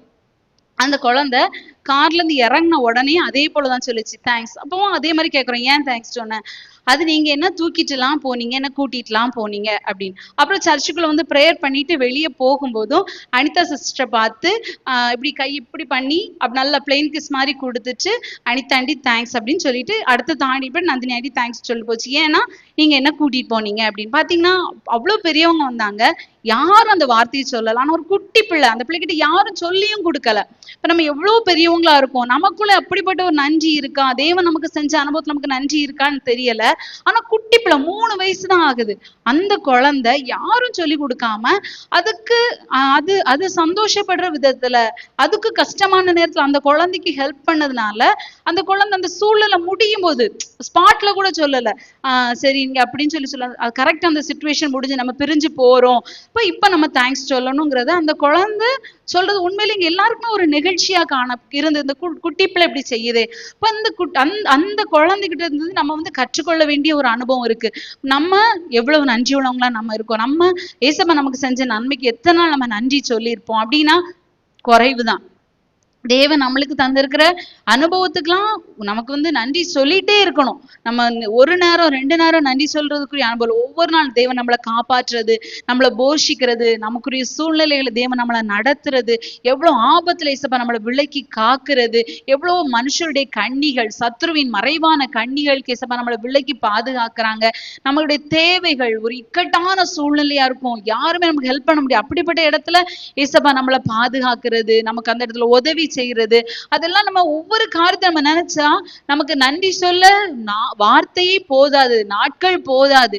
ஆனா நம்ம நன்றி இல்லாதவங்களா தான் என்ன செய்யறோம், காணப்படுகிறோம். அப்படிப்பட்ட அனுபவம் நம்முடைய வாழ்க்கையில காணப்படக்கூடாது. நன்றி உள்ளவர்களா நம்ம காணப்பட வேண்டியது அவசியமா காணணும். நன்றி கெட்டவங்களா காணப்படும் தேவ கோபாக்கினே நம்ம மேல வரும். ஹல்லேலூயா. 6வதா பார்த்தோம்னா 1 சாமுவேல் 28:18 வாசிக்கும்போது, 1 சாமுவேல் 28:18 வாசிக்கும்போது வாசிங்க. நீ கர்த்தருடைய சொற்கேளாமலும் அமலேக்கின் மேல் அவருக்கு இருந்த கோபத்தின் உக்கிரத்தை தீர்க்காமலும் போனபடியினால் கர்த்தர் இன்றைய தினம் உனக்கு இந்த பிரகாரமாக செய்தார். பாத்தீங்கன்னா அந்த அமலேக்கியர் மேல தெய்வ கோபம் வந்தது. அந்த அமலேக்கியர் மேல தேவ கோபம் வருவதற்கு காரணம் என்ன அப்படின்னு சொல்லி பாத்தீங்கன்னா, உபாகமம் 25:17-19 வரை வாசிக்கும்போது, உபாகமம் 25:17-19 வரை வாசிக்கும்போது வாசிங்க. எகிப்திலிருந்து புறப்பட்டு வருகிற வழியிலே அமலேக்கு தேவனுக்கு பயப்படாமல் உனக்கு எதிராக வந்து நீ இளைத்து விடாய்த்திருக்கையில் பின்வருகிற உன் பாளையத்திலுள்ள பலவீனரை எல்லாம் வெட்டினான் என்பதை நினைத்திரு. உன் தேவனாகிய கர்த்தர் நீ சுதந்திரித்துக் கொள்ள உனக்கு கொடுக்கும் தேசத்தின் சுற்றுப்புறத்தாராகிய உன்னுடைய சத்துருக்களை எல்லாம் உன் தேவனாகிய கர்த்தர் விலக்கி உன்னை இளைப்பார பண்ணும்போது நீ அமலேக்கின் பேரை வானத்தின் கீழ் இராதபடிக்கு அழிய பண்ண கடவாய். இதை மறக்க வேண்டாம். பாத்தீங்கன்னா இவங்க என்ன செய்யறாங்க, இந்த அமலேக்கு என்ன செய்யறான்னா, இஸ்ரவேல் ஜனங்கள் எகிப்துல இருந்து புறப்பட்டு வரும்போது எவ்வளவு பேர் இவங்களுக்கு ஹெல்ப் பண்ணிருக்காங்க, எவ்வளவு பேர் ஹெல்ப் பண்ணாம யுத்தத்துல அழிந்து போயிருக்காங்க. இதெல்லாம் தெரிஞ்சு அந்த அமலேக்கு என்ன செஞ்சானா, இவங்கள வர முடியாம இவங்க வந்து விடாய்த்து போய் இருக்கிறவங்கள, கஷ்டப்பட்டு நடந்து டயர்டா இருப்பாங்க, அவங்களதான் இப்ப என்ன செஞ்சுட்டான், கொன்னு போட்டுட்டான். அவங்கள வழி மறிச்சு அவங்கள கொன்னு போடுறான். பாத்தீங்கன்னா இப்ப ஆண்டவருடைய கோபம் இந்த அமலேக்கு மேல வருது. அதனால ஆண்டவர் சொல்றாரு, நீ அவனை அழிச்சு போடணும், அவன் அமலேக்குல ஒருத்தையும் கூட உயிரோடு இருக்கக்கூடாதுன்னு சொல்லி ஆண்டவர் சொல்றாங்க. இந்த அமலேக் என்பவன் சிங்காசனத்துக்கு விரோதமாய் போராடுகிற வல்லமை, ஒரு உன்னதமான ஒரு ஜீவிய செய்ய முடியாதபடிக்கு, மென்மையான ஒரு அனுபவத்தை ஆவிக்குரிய ஜீவிதத்தில் நம்ம அடைய முடியாதபடிக்கு நம்மை தடை பண்ணுகிற வல்லமை தான் இந்த அமலேக்கின் வல்லமையாய் காணப்படுகிறது. பாத்தீங்கன்னா இடரலின் அனுபவத்தை இவன் கொண்டு வருகிறத நம்ம பார்க்க முடியும். பாத்தீங்கன்னா சிலர் என்ன செய்வாங்க, இப்பதான் ஆவிக்குரிய அனுபவத்துல ஸ்டார்டிங் ஸ்டேஜ்ல இருப்பாங்க. ஆனா அவங்க என்ன செய்வாங்கன்னா, உன்னதமான அனுபவத்துல இருக்கவங்கள பார்த்துட்டு என்ன இப்படி இருந்தாதான் பரலோகத்துக்கு போக முடியுமா, இப்படி இருந்தாதான் தேவன் ஏற்றுக்கொள்வாரா, இப்படி இருந்தாதான் கிறிஸ்தவமா அப்படின்னு சொல்லிட்டு என்ன செய்வாங்க, பேசி நல்லா வாழ்றவங்களை என்ன செய்வாங்க, இடர பண்ணுவாங்க. நகை கலத்துனாதான் சரியா, நகை போட்டா ஆண்டவர் நம்மளை ஏற்றுக்க மாட்டாரா அப்படிங்கிற அனுபவம். நகை போடுங்க போடாதீங்கிறத சொல்லல, நகை போடாம இருக்கிறது தான் இதாங்கிறதுனா அது அவங்களுடைய அழைப்பு. ஒரு கிளாஸ் ரூம்ல எடுத்துக்கிட்டா ஒரு 70 பிள்ளைங்க இருக்கிறாங்கன்னா 70 பிள்ளைங்கள்ல 3 குரூப் இருப்பாங்க. ஒரு குரூப் வந்து நல்லா படிக்கிற பிள்ளைங்க, அதான் மெரிட்ஸ்ல போற அளவுக்கு நல்லா படிக்கிற ஒரு சின்ன கூட்டம் இருக்கும். ஆவரேஜா படிக்கிற கொஞ்சம் நிறைய பேர் இருப்பாங்க. ரொம்ப முட்டாளா கொஞ்சம் பிள்ளைங்க இருப்பாங்க. இந்த அனுபவம் தான் ஒரு சபையின் அனுபவம். ஒரு சபையில நல்ல உன்னதமான ஜீவி செய்யற ஒரு சின்ன கூட்டம் இருப்பாங்க, ஆவரேஜா வாழ்ற ஒரு கூட்டம் இருப்பாங்க, கடமைக்காக வந்து போற ஒரு கூட்டம் இருப்பாங்க. பாத்தீங்கன்னா இந்த உன்னதமான ஜீவி செய்யற ஜனத்தை பார்த்து அவங்க இடறுகிற விதத்துல பேசுகிற ஒரு அனுபவம் நம்முடைய வாழ்க்கையில காணப்படுமானா தேவனுடைய கோபம் நம்ம மேல வரும். கண்டிப்பா அது அழிவுக்கு ஏதுவாய் காணப்படும். கர்த்தர் நம்ம எந்த அழைப்புல அழைச்சிருக்காங்க அந்த அழைப்புல நம்ம நிற்கணும். உன்னதமான ஜீவியத்தை நம்ம அடையணும். பாத்தீங்கன்னா நம்ம ஒவ்வொருத்தரும் வளர்ச்சி அடைய விரும்புறோம். ஒரு பிறந்த குழந்தையாவே இருக்கணும்னு விரும்புறோமா? இல்ல, அது வளரணும், அது ஸ்கூலுக்கு போகணும், அடுத்தது ஹை ஸ்கூல் போகணும், ஹையர் செகண்டரி போகணும், அது வேலை காலேஜ் போகணும், படிச்சு முடிச்சு வேலை பார்க்கணும், அப்புறம் கல்யாணம் பண்ணணும், குழந்தை பிறக்கணும், அப்புறம் அவங்க அந்த குழந்தைங்களை மறுபடியும் அதே மாதிரி ரீசைக்கிளிங் வளரணும். பாத்தீங்கன்னா இப்படி ஒவ்வொருத்தரும் ஒரு வளர்ச்சியை நம்ம விரும்புறோம். ஆனா இந்த ஆவிக்குரிய ஜீவியத்துல மட்டும் நம்ம என்ன செய்யறோம், என்னைக்கும் இருக்கிற போலயே இருந்துக்கணும். இப்படியே இருக்கும். சர்ச்சுக்கு வரோமா போறோமா, நம்ம உலகத்தோடி சர்ச்சுக்கு வரும்போது ஆவிக்குரியவங்க, வீட்டுக்கு போனா உலகத்துக்குரியவங்க, அப்படிப்பட்ட அனுபவத்துல இருக்கோம். நம்ம அப்படி இருக்கக்கூடாது. ஒரு உன்னதமான ஜீவியத்தின் கிறிஸ்துவின் நிறைவான வளர்ச்சிக்கு நம்ம என்ன செய்யணும், நம்முடைய ஜீவியத்தை ஒவ்வொரு நாளும் நம்ம என்ன செய்யணும், பக்குவப்படுத்தி கொண்டே இருக்கணும். எப்படியாவது நானும் கிறிஸ்துவை போல மாறணும், கிறிஸ்துவின் நிறைவான வளர்ச்சியை நான் பெற்றுக்கணும். அதற்கு அந்நியமா போராடுகிற வல்லமைகளை ஜெயிப்பதற்கு கர்த்தரிடத்துல கிருபை கேட்கணும். அப்படிப்பட்ட வல்லமைகளை என்ன செய்வாங்க, அழிக்கக்கூடியவங்களாய் காணப்படுறாங்க. 7வதா பார்த்தோம்னா 2 சாமுவேல் 24:1 வாசிக்கும் போது, 2 சாமுவேல் புஸ்தகம் 24ஆம் அதிகாரம் 1வது வசனத்தை வாசிக்கும் போது, கர்த்தருடைய கோபம் திரும்ப இஸ்ரவேலின் மேல் மூண்டது. இஸ்ரவேல் யூதா என்பவர்களை லெக்கம் பார் என்று அவர்களுக்கு விரோதமாய் சொல்லுகிறதற்கு தாவீது ஏவப்பட்டான். பாத்தீங்கன்னா இங்க தாவீத சாத்தான் வந்து ஏவுறான். இன்னொரு இடத்துல நாளாகமத்துல வாசிக்கும் போது சாத்தான் ஏவினது அப்படின்னு சொல்லி சொல்லப்பட்டிருக்கும்.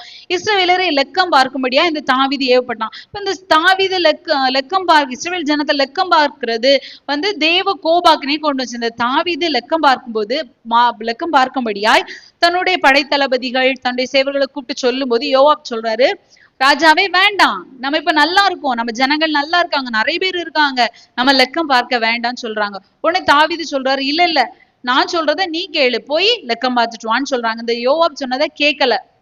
இது எதற்கு காரணம்னா, இது எதற்கு அடையாளமா இருக்குன்னா, பெருமையை தான் இது காண்பிக்குது. இவனுக்குள்ள இருந்த பெருமை, என்னுடைய செயல், நான் எப்படி இருக்கேன், ஏன் ஜனம் எப்படி இருக்காங்க, என்னுடைய தேசத்துல என்னுடைய பலன் எப்படி இருக்கு, ஒரு யுத்தம் வந்தா நான் போய் யுத்தம் பண்றதுக்கு எவ்வளவு பலன் என்கிட்ட இருக்குங்கிறத அறிவதற்கு ஒரு பெருமையின் எண்ணம் தான் ஜனத்தை எண்ணுவதற்கு தாவீதை தூண்டி விட்டது. ஏன்னா இந்த தாவீது முதல்ல அவன் புறப்படும் போது அவன் எப்படிப்பட்ட அனுபவத்துல இருந்தான்னு சொல்லி பாத்தீங்கன்னா, ஃபர்ஸ்ட் தனியா தான் வந்து கோலியாத்தை வீழ்த்துறான். தனி நபர், ஒரு தனி மனுஷனா நின்னு கர்த்தருடைய துணையோடி அந்த கோலியாத்தை வீழ்த்துறான். அதற்கு பிற்பாடு சவுலால துரத்தப்படும் போது, நம்ம பிரதர் அடிக்கடி சொல்ல மாதிரி ஒடுக்கப்பட்டவங்க, துரத்தப்பட்டவங்க, இப்படிப்பட்ட அந்த கூட்டத்தாரெல்லாம் சேர்ந்து என்ன செஞ்சாங்க, தாவீதோட ஒரு 400 மனுஷங்க இருந்தாங்க. இப்ப இந்த 400 பேருக்கு தலைவனா அந்த தாவீது இருந்தாரு. இப்ப பாத்தீங்கன்னா ராஜாவான பிற்பாடு எவ்வளவு ஜனங்கள் இருக்காங்க. இப்ப ஒத்தைக்கு ஒரு மனுஷனா யுத்தம் பண்ணாரு, 400 பேரை கொண்ட ஒரு படையோடு யுத்தம் பண்ணாரு. இப்ப ஆயிரக்கணக்கான ஜனங்கள் உள்ள ஒரு பெரிய சேனையா மாறி இருக்காரு. அந்த சேனை எவ்வளவு அப்படிங்கிறத அறியறதுக்காக பிரயாசப்பட. அதான் நம்ம யோபுல வாசிப்போம். யோபு சொல்றாரு, என் வாய் என் கையை முத்தி செய்ததுண்டோ, நான் நல்லா செஞ்சிருக்கேன், நான் கட்டின வீடு, நான் சம்பாதிச்ச பணம், நான் சம்பாதிச்ச சபை, ஏன் ஜனம், ஏன் பிள்ளைங்க, ஏன் குடும்பம், இது எனக்குள்ளது, இது ஏன் சொத்து அப்படிங்கிற அனுபவத்துல ஒரு நாளும் நான் வேலை செஞ்சதுனால எனக்கு கிடைச்சதுன்னு யோபு சொல்லவே இல்லை. யோபு ஒரு பெரிய மனுஷன், கிட்டத்தட்ட சொல்ல போனா அந்த தேசத்துல ஒரு ராஜா போல இருந்த ஒரு மனுஷன் தான். பாத்தீங்கன்னா என்ன ஒரு நியாயம் விசாரிக்கனாலும் யோபு கிட்டதான் வருவாங்க. அப்படிப்பட்ட ஒரு உயர்ந்த அனுபவத்துல இருந்த அந்த யோபு கூட தன்னுடைய கைய முத்தி செய்யல, நான் செய்தது அப்படின்னு சொல்லி ஒரு நாளும் சொல்லல. ஆனா தாவீதுக்குள்ள வந்த அந்த ஒரு சின்ன ஒரு பெருமையின் அனுபவம் தான் பாத்தீங்கன்னா 70,000 ஜனங்கள் அழிஞ்சாங்க. இப்ப எண்ணிட்டு வந்தபோது தேவ கோபம் வருது. தாவீதுக்கு 3 ஆப்ஷன் ஆண்டவர் கொடுக்காங்க.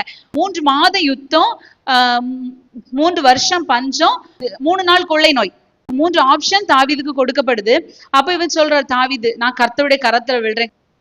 இந்த 3 அனுபவங்களையும் சொல்லப்போ தாவீது சொல்றாரு, எனக்கு இதுல எந்த முடிவு எடுக்கணும்னு தெரியல, ஆண்டவரே உங்க சித்தம் எதுவும் அதை நீங்களே செய்யுங்கன்னு சொல்லி ஆண்டவர்கிட்ட தன்னை ஒப்பு கொடுத்த போது பாத்தீங்கன்னா 3 நாள் கொள்ளை நோயினால 70,000 ஜனங்கள் என்ன செய்யறாங்க, சாகுற ஒரு அனுபவம். இப்ப தாவீது சொல்ற, ஆண்டவரே நான் செஞ்ச தப்பு, இந்த ஜனம் என்ன செஞ்சது விட்டுருங்க அப்படின்னு சொல்லிட்டு தாவீது கேட்கிறாரு. பாத்தீங்கன்னா நம்முடைய வாழ்க்கையில இப்படி பெருமையின் அனுபவத்தில் நம்முடைய பலம், ஏன் கை சாமர்த்தியம், என்னுடைய பலன் அப்படிங்கிற அனுபவத்தில் நம்ம நிற்கும் போது சில நம்ம என்ன செய்யறோம்னா, சாட்சி சொல்லும் போது நல்லா பீதி சாட்சி சொல்றோம். அப்படி எனக்கு ஆண்டவர் அப்படி செய்தாரு, எனக்கு தேவன் இப்படி செஞ்சாரு, ஆண்டவர் தான் செஞ்சாருங்கிறத விட எனக்குங்கிற அனுபவத்தை நம்ம என்ன செய்யறோம், ஜாஸ்தி சொல்றோம். அப்படி சொல்றதுனால பாத்தீங்கன்னா அடுத்தது அந்த சாட்சிக்குரிய அனுபவம் என்னோட வாழ்க்கையில இருக்காது. பாத்தீங்கன்னா நம்ம சபையில ஒரு சிலர் இருந்தாங்க, அவங்க சொல்லுவாங்க, ஆண்டவர் எனக்கு தந்த சபை, ஆண்டவர் எனக்கு தந்த சபை. அந்த வார்த்தை அவங்க சொன்னதுமே நாங்க ஒருத்தருக்கு ஒருத்தர் பார்ப்போம். ஏன்னா அந்த வார்த்தை அவங்க சொன்னனால நீ எத்தனை நாள் நிப்பாங்களோ. அப்படி சாட்சி சொன்னவங்க யாருமே நெடுநாள் ஓடல. இன்னைக்கு நம்ம சபையிலயும் அவங்க இல்ல. ஆனா பாருங்க, கர்த்தர் எனக்கு தந்த சபைங்கிற அனுபவத்துல அதை மறைத்து வாழ்றவங்க தான் கர்த்தருடைய சமூகத்துல நம்ம நிற்கிறோம். ஆண்டவர் எனக்கு தந்தது, நான் வந்தேன், நான் இருக்கேன் அப்படிங்கிற அனுபவத்துல பெருசா சாட்சி சொன்னாங்க. ஆனா இன்னைக்கு அவங்க கர்த்தருடைய சமூகத்துல நிற்க முடியல. இப்படி நமக்குள்ள பெருமையின் அனுபவங்கள் காணப்படும் போது தேவ கோபாக்கினை நம்ம மேல வரக்கூடியதாய் காணப்படும். பாருங்க, நம்ம இந்த மோசே போல தேவனுக்கு கோபம் உண்டாக்குற கிரியைகளை தேவனுக்கு விரோதமா தேவனுடைய சித்தத்துக்கு விரோதமா நம்ம பேசலாம். இந்த இஸ்ரவேல் ஜனங்களை போல வணங்கா கழுத்துள்ளவங்களா நம்ம இருக்கலாம். சுமக்க வேண்டிய அந்த உடன்படிக்கை பெட்டியை சுமக்காதவங்களா நம்ம சுகபோகமா வாழ்றவங்களா இருக்கலாம். துன்மார்க்கருக்கு துணை போகிறவங்களா நம்ம இருக்கலாம். எசேக்கியாவை போல நன்றி இல்லாதவங்களா நம்ம இருக்கலாம். அமலேக்க போல சிங்காசனத்துக்கு விரோதமாய் செயல்படுறவங்களா நம்ம இருக்கலாம். தாவீதை போல நம்முடைய பிரயாசத்தின் பலனால பெருமைப்படுகிறவங்களா காணப்படலாம். இப்படி எல்லாம் இருக்குது. இதெல்லாம் நம்ம வாழ்க்கையில இருக்குது, இல்லைன்னு சொல்லி நம்ம யாருமே சொல்ல முடியாது. அப்படி நம்ம இருக்கிறதுனால தேவன் நம்மளை அழிச்சிருவாரா, இதுக்கு எந்த தப்புறதுக்கு எந்த ஆப்ஷனும் இல்லையா, தேவனுடைய தயவு எங்களுக்கு இல்லையா அப்படின்னு சொல்லி நம்ம கேட்டோம்னா, நமக்கு ஆண்டவர் ஒரு ஆப்ஷன் வச்சிருக்காங்க. தேவனுடைய கோபத்தை ஆற்றுவதற்கு ஒரு ஆப்ஷன் நமக்கும் இருக்குது. என்ன, ஏசாயா 57:16 வாசிக்கும் போது, ஏசாயா 57:16 வாசிக்கும் போது வேதம் நமக்கு சொல்லுது, ஆண்டவர் சொல்றாரு, நான் என்றென்றைக்கும் கோபமாய் இருப்பதில்லை. வாசிங்க. நான் எப்போதும் வழக்காட மாட்டேன், நான் என்றைக்கும் கோபமாய் இருப்பதில்லை. ஏனென்றால் ஆவியும் நான் உண்டு பண்ணின ஆத்துமாக்களும் என் முகத்துக்கு முன்பாக சோர்ந்து போகுமே. பாத்தீங்கன்னா ஆண்டவர் என்ன சொல்றாருன்னா, என்னைக்கும் கோபமா இருக்க மாட்டேன். நம்ம முதல்ல கேட்டப்ப நம்முடைய பாவம் மிஞ்சும் போது, பாவம் நிறைவாகும் போது, சோதம் குமாரோடைய பாவம் பெருகி அவங்களுடைய சத்தம் கர்த்தருடைய சந்நிதிக்கு போகும்போதுதான் என்ன செய்து தேவ கோபாக்கினை வந்தது.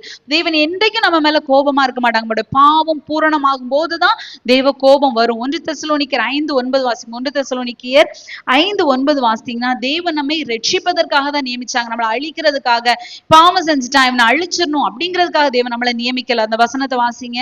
தேவன் நம்மை கோபாக்கினைக்கென்று நியமிக்காமல் நம்முடைய கர்த்தராகிய இயேசு கிறிஸ்து மூலமாய் ரட்சிப்படைவதற்கென்று நியமித்தார். பாத்தீங்க, நம்ம ரட்சிப்படையணும், நம்ம ரட்சிப்பின் அனுபவத்துக்குள்ள கடந்து வரணும்.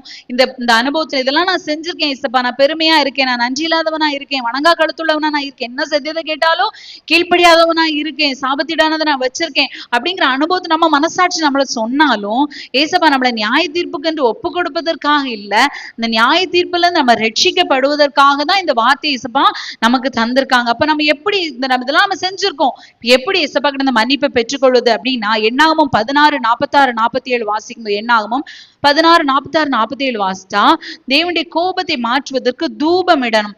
இப்ப நான் தூபம் என்பது துதியை காண்பிக்கிறது. இப்ப நம்ம பாவம் தப்பு பண்ணிட்டேன் இயேசுப்பா, என்ன மன்னிச்சிருங்க, நீங்க என்ன மன்னிச்சதற்காக நன்றி அப்படின்னு சொல்லி ஆண்டவர் நம்ம நன்றி செலுத்தும் போது, துதிகளை ஏறெடுக்கும் போது பாத்தீங்கன்னா, அந்த நன்றி இல்லாத அனுபவம் தான் கோபத்தை உண்டாக்கும். நம்ம தேவனுக்கு நன்றி உள்ளவர்களாய் மாறி தேவனை துதிக்கும் போது தேவ கோபம் மாற்றப்படுகிறது. நம்ம தப்பு பண்ணியிருப்போம், தப்பு பண்ணிட்டு என்ன செய்வாங்கன்னா, சில ஹஸ்பண்ட் ஏதாவது தப்பு பண்ணிட்டாங்கன்னு ஒய்ஃப்ட்ட சொல்லுவாங்க, அவங்களுக்கு விருப்பமான ஸ்நாக்ஸை வாங்கி வந்து கொடுத்துட்டு, நீ செய்த சாப்பாடு நல்லா இருந்தது, நீ போட்டிருந்த ட்ரெஸ் நல்லா இருக்கு, நீ அன்னைக்கு பண்ணது நல்லா இருந்து அப்படின்னு ஓவரா புகழ்வாங்க. அப்படி புகழ்ந்தோடனே தெரிஞ்சிரும் ஏதோ ஐஸ் வைக்கிறாங்க அப்படின்னு. இப்ப நம்ம ஏசப்பாவுக்கு நல்லா நம்ம துதி செலுத்தும் போது என்ன செய்யறாங்க, நம்ம ஏசப்பாவுக்கு நம்ம ஐஸ் வைக்கிற மாதிரி தான். ஏசப்பா என்ன செய்யறாங்க, நமக்கு மேல மனம் இறங்கி நம்மளை மன்னிக்கக்கூடியவங்களா காணப்படுறாங்க. 2 நாளாகவும் 12:12 வாசிக்கும் போது 32:26 வாசிக்கும் போது பாத்தீங்கன்னா, நம்ம தாழ்த்தும் போது தெய்வ கோபம் நம்ம விட்டு நீங்குது. எசேக்கியா பாருங்க, தன்னை தாழ்த்தின போது தெய்வ கோபத்துக்கு நீங்களாக்கப்பட்டாரு. தாவீது தன்னை தாழ்த்தின போது தெய்வ கோபத்துக்கு நீங்களாக்கப்பட்டதை நம்ம பார்க்க முடிகிறது. அப்ப நாமும் கர்த்தருக்கு முன்பாக நம்மை தாழ்த்தக்கூடியவங்களாய் காணப்படும். 3ஆவதா பாத்தீங்கன்னா 2 வாசிக்கும் போது, நன்மை செய்யும் போது தேவ கோபம் நம்மை விட்டு மாறுகிறது. வாசிங்க 2 ஆகிலும் நீர் விக்கிரக தோப்புகளை தேசத்தை விட்டு அகற்றி தேவனை தேட உம்முடைய இருதயத்தை நேராக்கின விஷயத்தில் நன்மையான காரியங்கள் உம்மிடத்திலே காணப்பட்டது உண்டு என்றான். பாத்தீங்கன்னா, இந்த யோசபாத்து தான் இந்த இடத்துல நம்ம வாசிக்கிறோம். இந்த யோசபாத்து துன்மார்க்கனுக்கு துணை போனா, ஆனா கர்த்தர் கோபம் வருது, அவன் அழிக்கணும்னு நினைக்கிறாரு. ஆனா அவன் செய்த நன்மை நிமித்தம் அவன் இந்த இடத்துல மன்னிப்பு பெற்றுக்கொண்டார். பாத்தீங்கன்னா, என்ன செய்தானா, தேசத்துல இந்த விக்கிரக தோப்புகள், மேடைகள் எல்லாவற்றையும் அழித்து கர்த்தருக்கு பயந்து இந்த யோசபாத் வாழ்ந்தது மட்டும் இல்ல, அந்த ஜனங்களையும் கர்த்தருக்கு நேரா நடத்தினாரு. அப்படிப்பட்ட நன்மைகளை செய்ததுனால பாத்தீங்கன்னா, சில நேரத்துல நம்ம சொல்லுவாங்க, தர்மம் தலை காக்கும். அப்படிப்பட்ட அனுபவத்தில் நம்ம நன்மைகள் செய்யும் போது நமக்குரிய பாவங்கள் மாற்றப்படுகிறது. நம்ம செய்யற சில தீமையான காரியங்கள் நம்ம செய்த நன்மையான காரியங்களையே பீட் பண்ணி ஒண்ணும் இல்லாம போக வைக்கிற அனுபவத்திலையும் காணப்படுகிறதா பைபிள் ஒரு வசனம் உண்டு. பாத்தீங்கன்னா, அப்ப நம்ம நல்ல நன்மைகள் செய்யும் போது நம்ம செய்த பாவங்கள் கூட நமக்கு என்ன செய்து மன்னிக்கப்படுகிறது. அது மட்டும் இல்ல, எஸ்ராவின் புஸ்தகம் 10:2-3 வாசித்தா, அங்க எஸ்ரா கூட ஜோமண்டார், ஆண்டவர் எங்க ஜனத்துடைய சிறையிருப்பை மாற்றுங்க. அப்போ கூட ஆண்டவர் அங்க என்ன சொல்றாங்கன்னா, அவங்க அந்நிய ஸ்திரீகளை கல்யாணம் பண்ணி வச்சிருப்பாங்கல்ல, அவங்களே அவங்க பிள்ளைங்களையும் திருப்பி அனுப்பிட்டா போதும், நீங்க என்ன செய்ய முடியும், தேவ கோபாக்கினிக்கு நீங்களாக முடியும். இப்ப நம்ம முதலில் தியானிச்சப்பலாம், ஒரு வேறுபாட்டின் ஜீவியம் நம்ம கிட்ட இருக்கிற உலகத்தின் காரியங்கள், உலகத்திற்குரிய அந்நியமான காரியங்கள் நம்முடைய வாழ்க்கையில காணப்படுதுன்னா, அதை நம்ம விடும்போது, நம்மளை விட்டு அதை அகற்றும் போது தேவ கோபாக்கினிக்கு நம்ம நீங்களாக்கப்படுகிறோம். அடுத்து யோனாவின் புஸ்தகம் 3:9 ஒரு பெரிய கொந்தளிப்பு, அது தேவ கோபம். அந்த கோபத்துல அந்த ஜனங்கள் தப்புவதற்கு என்ன செஞ்சாங்கன்னா, யோனாவை தூக்கி கடல்ல போட்டாங்க. அப்போல நம்முடைய வாழ்க்கையில தேவ சித்தத்துக்கு மாறான காரியங்கள் நமக்குள்ள காணப்படும் போதுதான் தேவ கோபம் வருது. இப்ப அந்த காரியங்களை நம்மளை விட்டு தூக்கி போட்டுட்டோம்னா தேவ கோபத்துக்கு நம்ம நீங்களாக்கப்படுவோம்.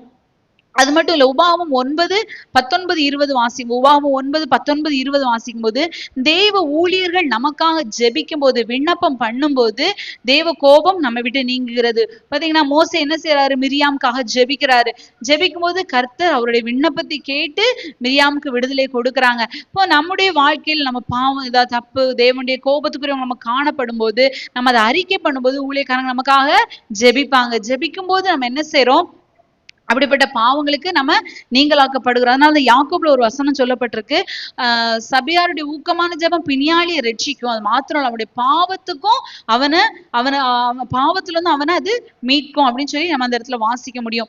7ஆவதா பார்த்தோம்னா, நம்ம பாவத்துக்கு தப்புவதற்கு நம்ம என்ன செய்யணும்னா, சங்கீதம் 2:12 நம்ம முதல்ல வாசித்த வசனம், சங்கீதம் 2:12 வாசிக்கும்போது வாசிங்க.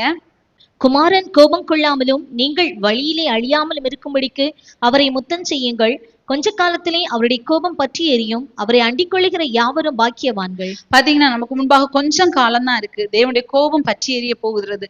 அந்த கோபத்துக்கு நம்ம தப்புவித்து கொள்வதற்கு நம்ம ஒண்ணு செய்யணும், குமாரன் கோபம் கொள்ளாமல் இருக்கும்படிக்கு அவரை முத்தம் செய்யுங்கள். நம்ம முத்தம் செய்யும் போது தேவ கோபம் மாறுது. இப்போ முத்தம் செய்கிறது என்பது தேவனை அன்பு கூறுகிற ஒரு அனுபவத்தை காண்பிக்கிறது. நம்ம தேவனை அன்பு கூறும் போது தேவன் நம்ம மேல உள்ள கோபம் நீங்கி நம்மை மன்னிப்பதற்கு தயவுள்ளவராய் காணப்படுறாங்க. ஒரு குழந்தை இருக்கு, குழந்தை தப்பு செய்யும் போது குழந்தை நம்ம அடிக்க போறோம், அந்த குழந்தை ஓடி வந்து நம்மளை கெட்டி பிடிச்ச ஒரு முத்தம் தந்தோம், நம்ம என்ன செய்யறோம், உடனே நம்ம கோவம் எல்லாம் ஆறிடுது. சொல்ல, நீ என்ன முத்தம் தந்து என்ன ஏமாத்துறியா அப்படின்னு சொல்லுவோம். குழந்தைகிட்ட என்ன செய்வோம், கேட்போம்.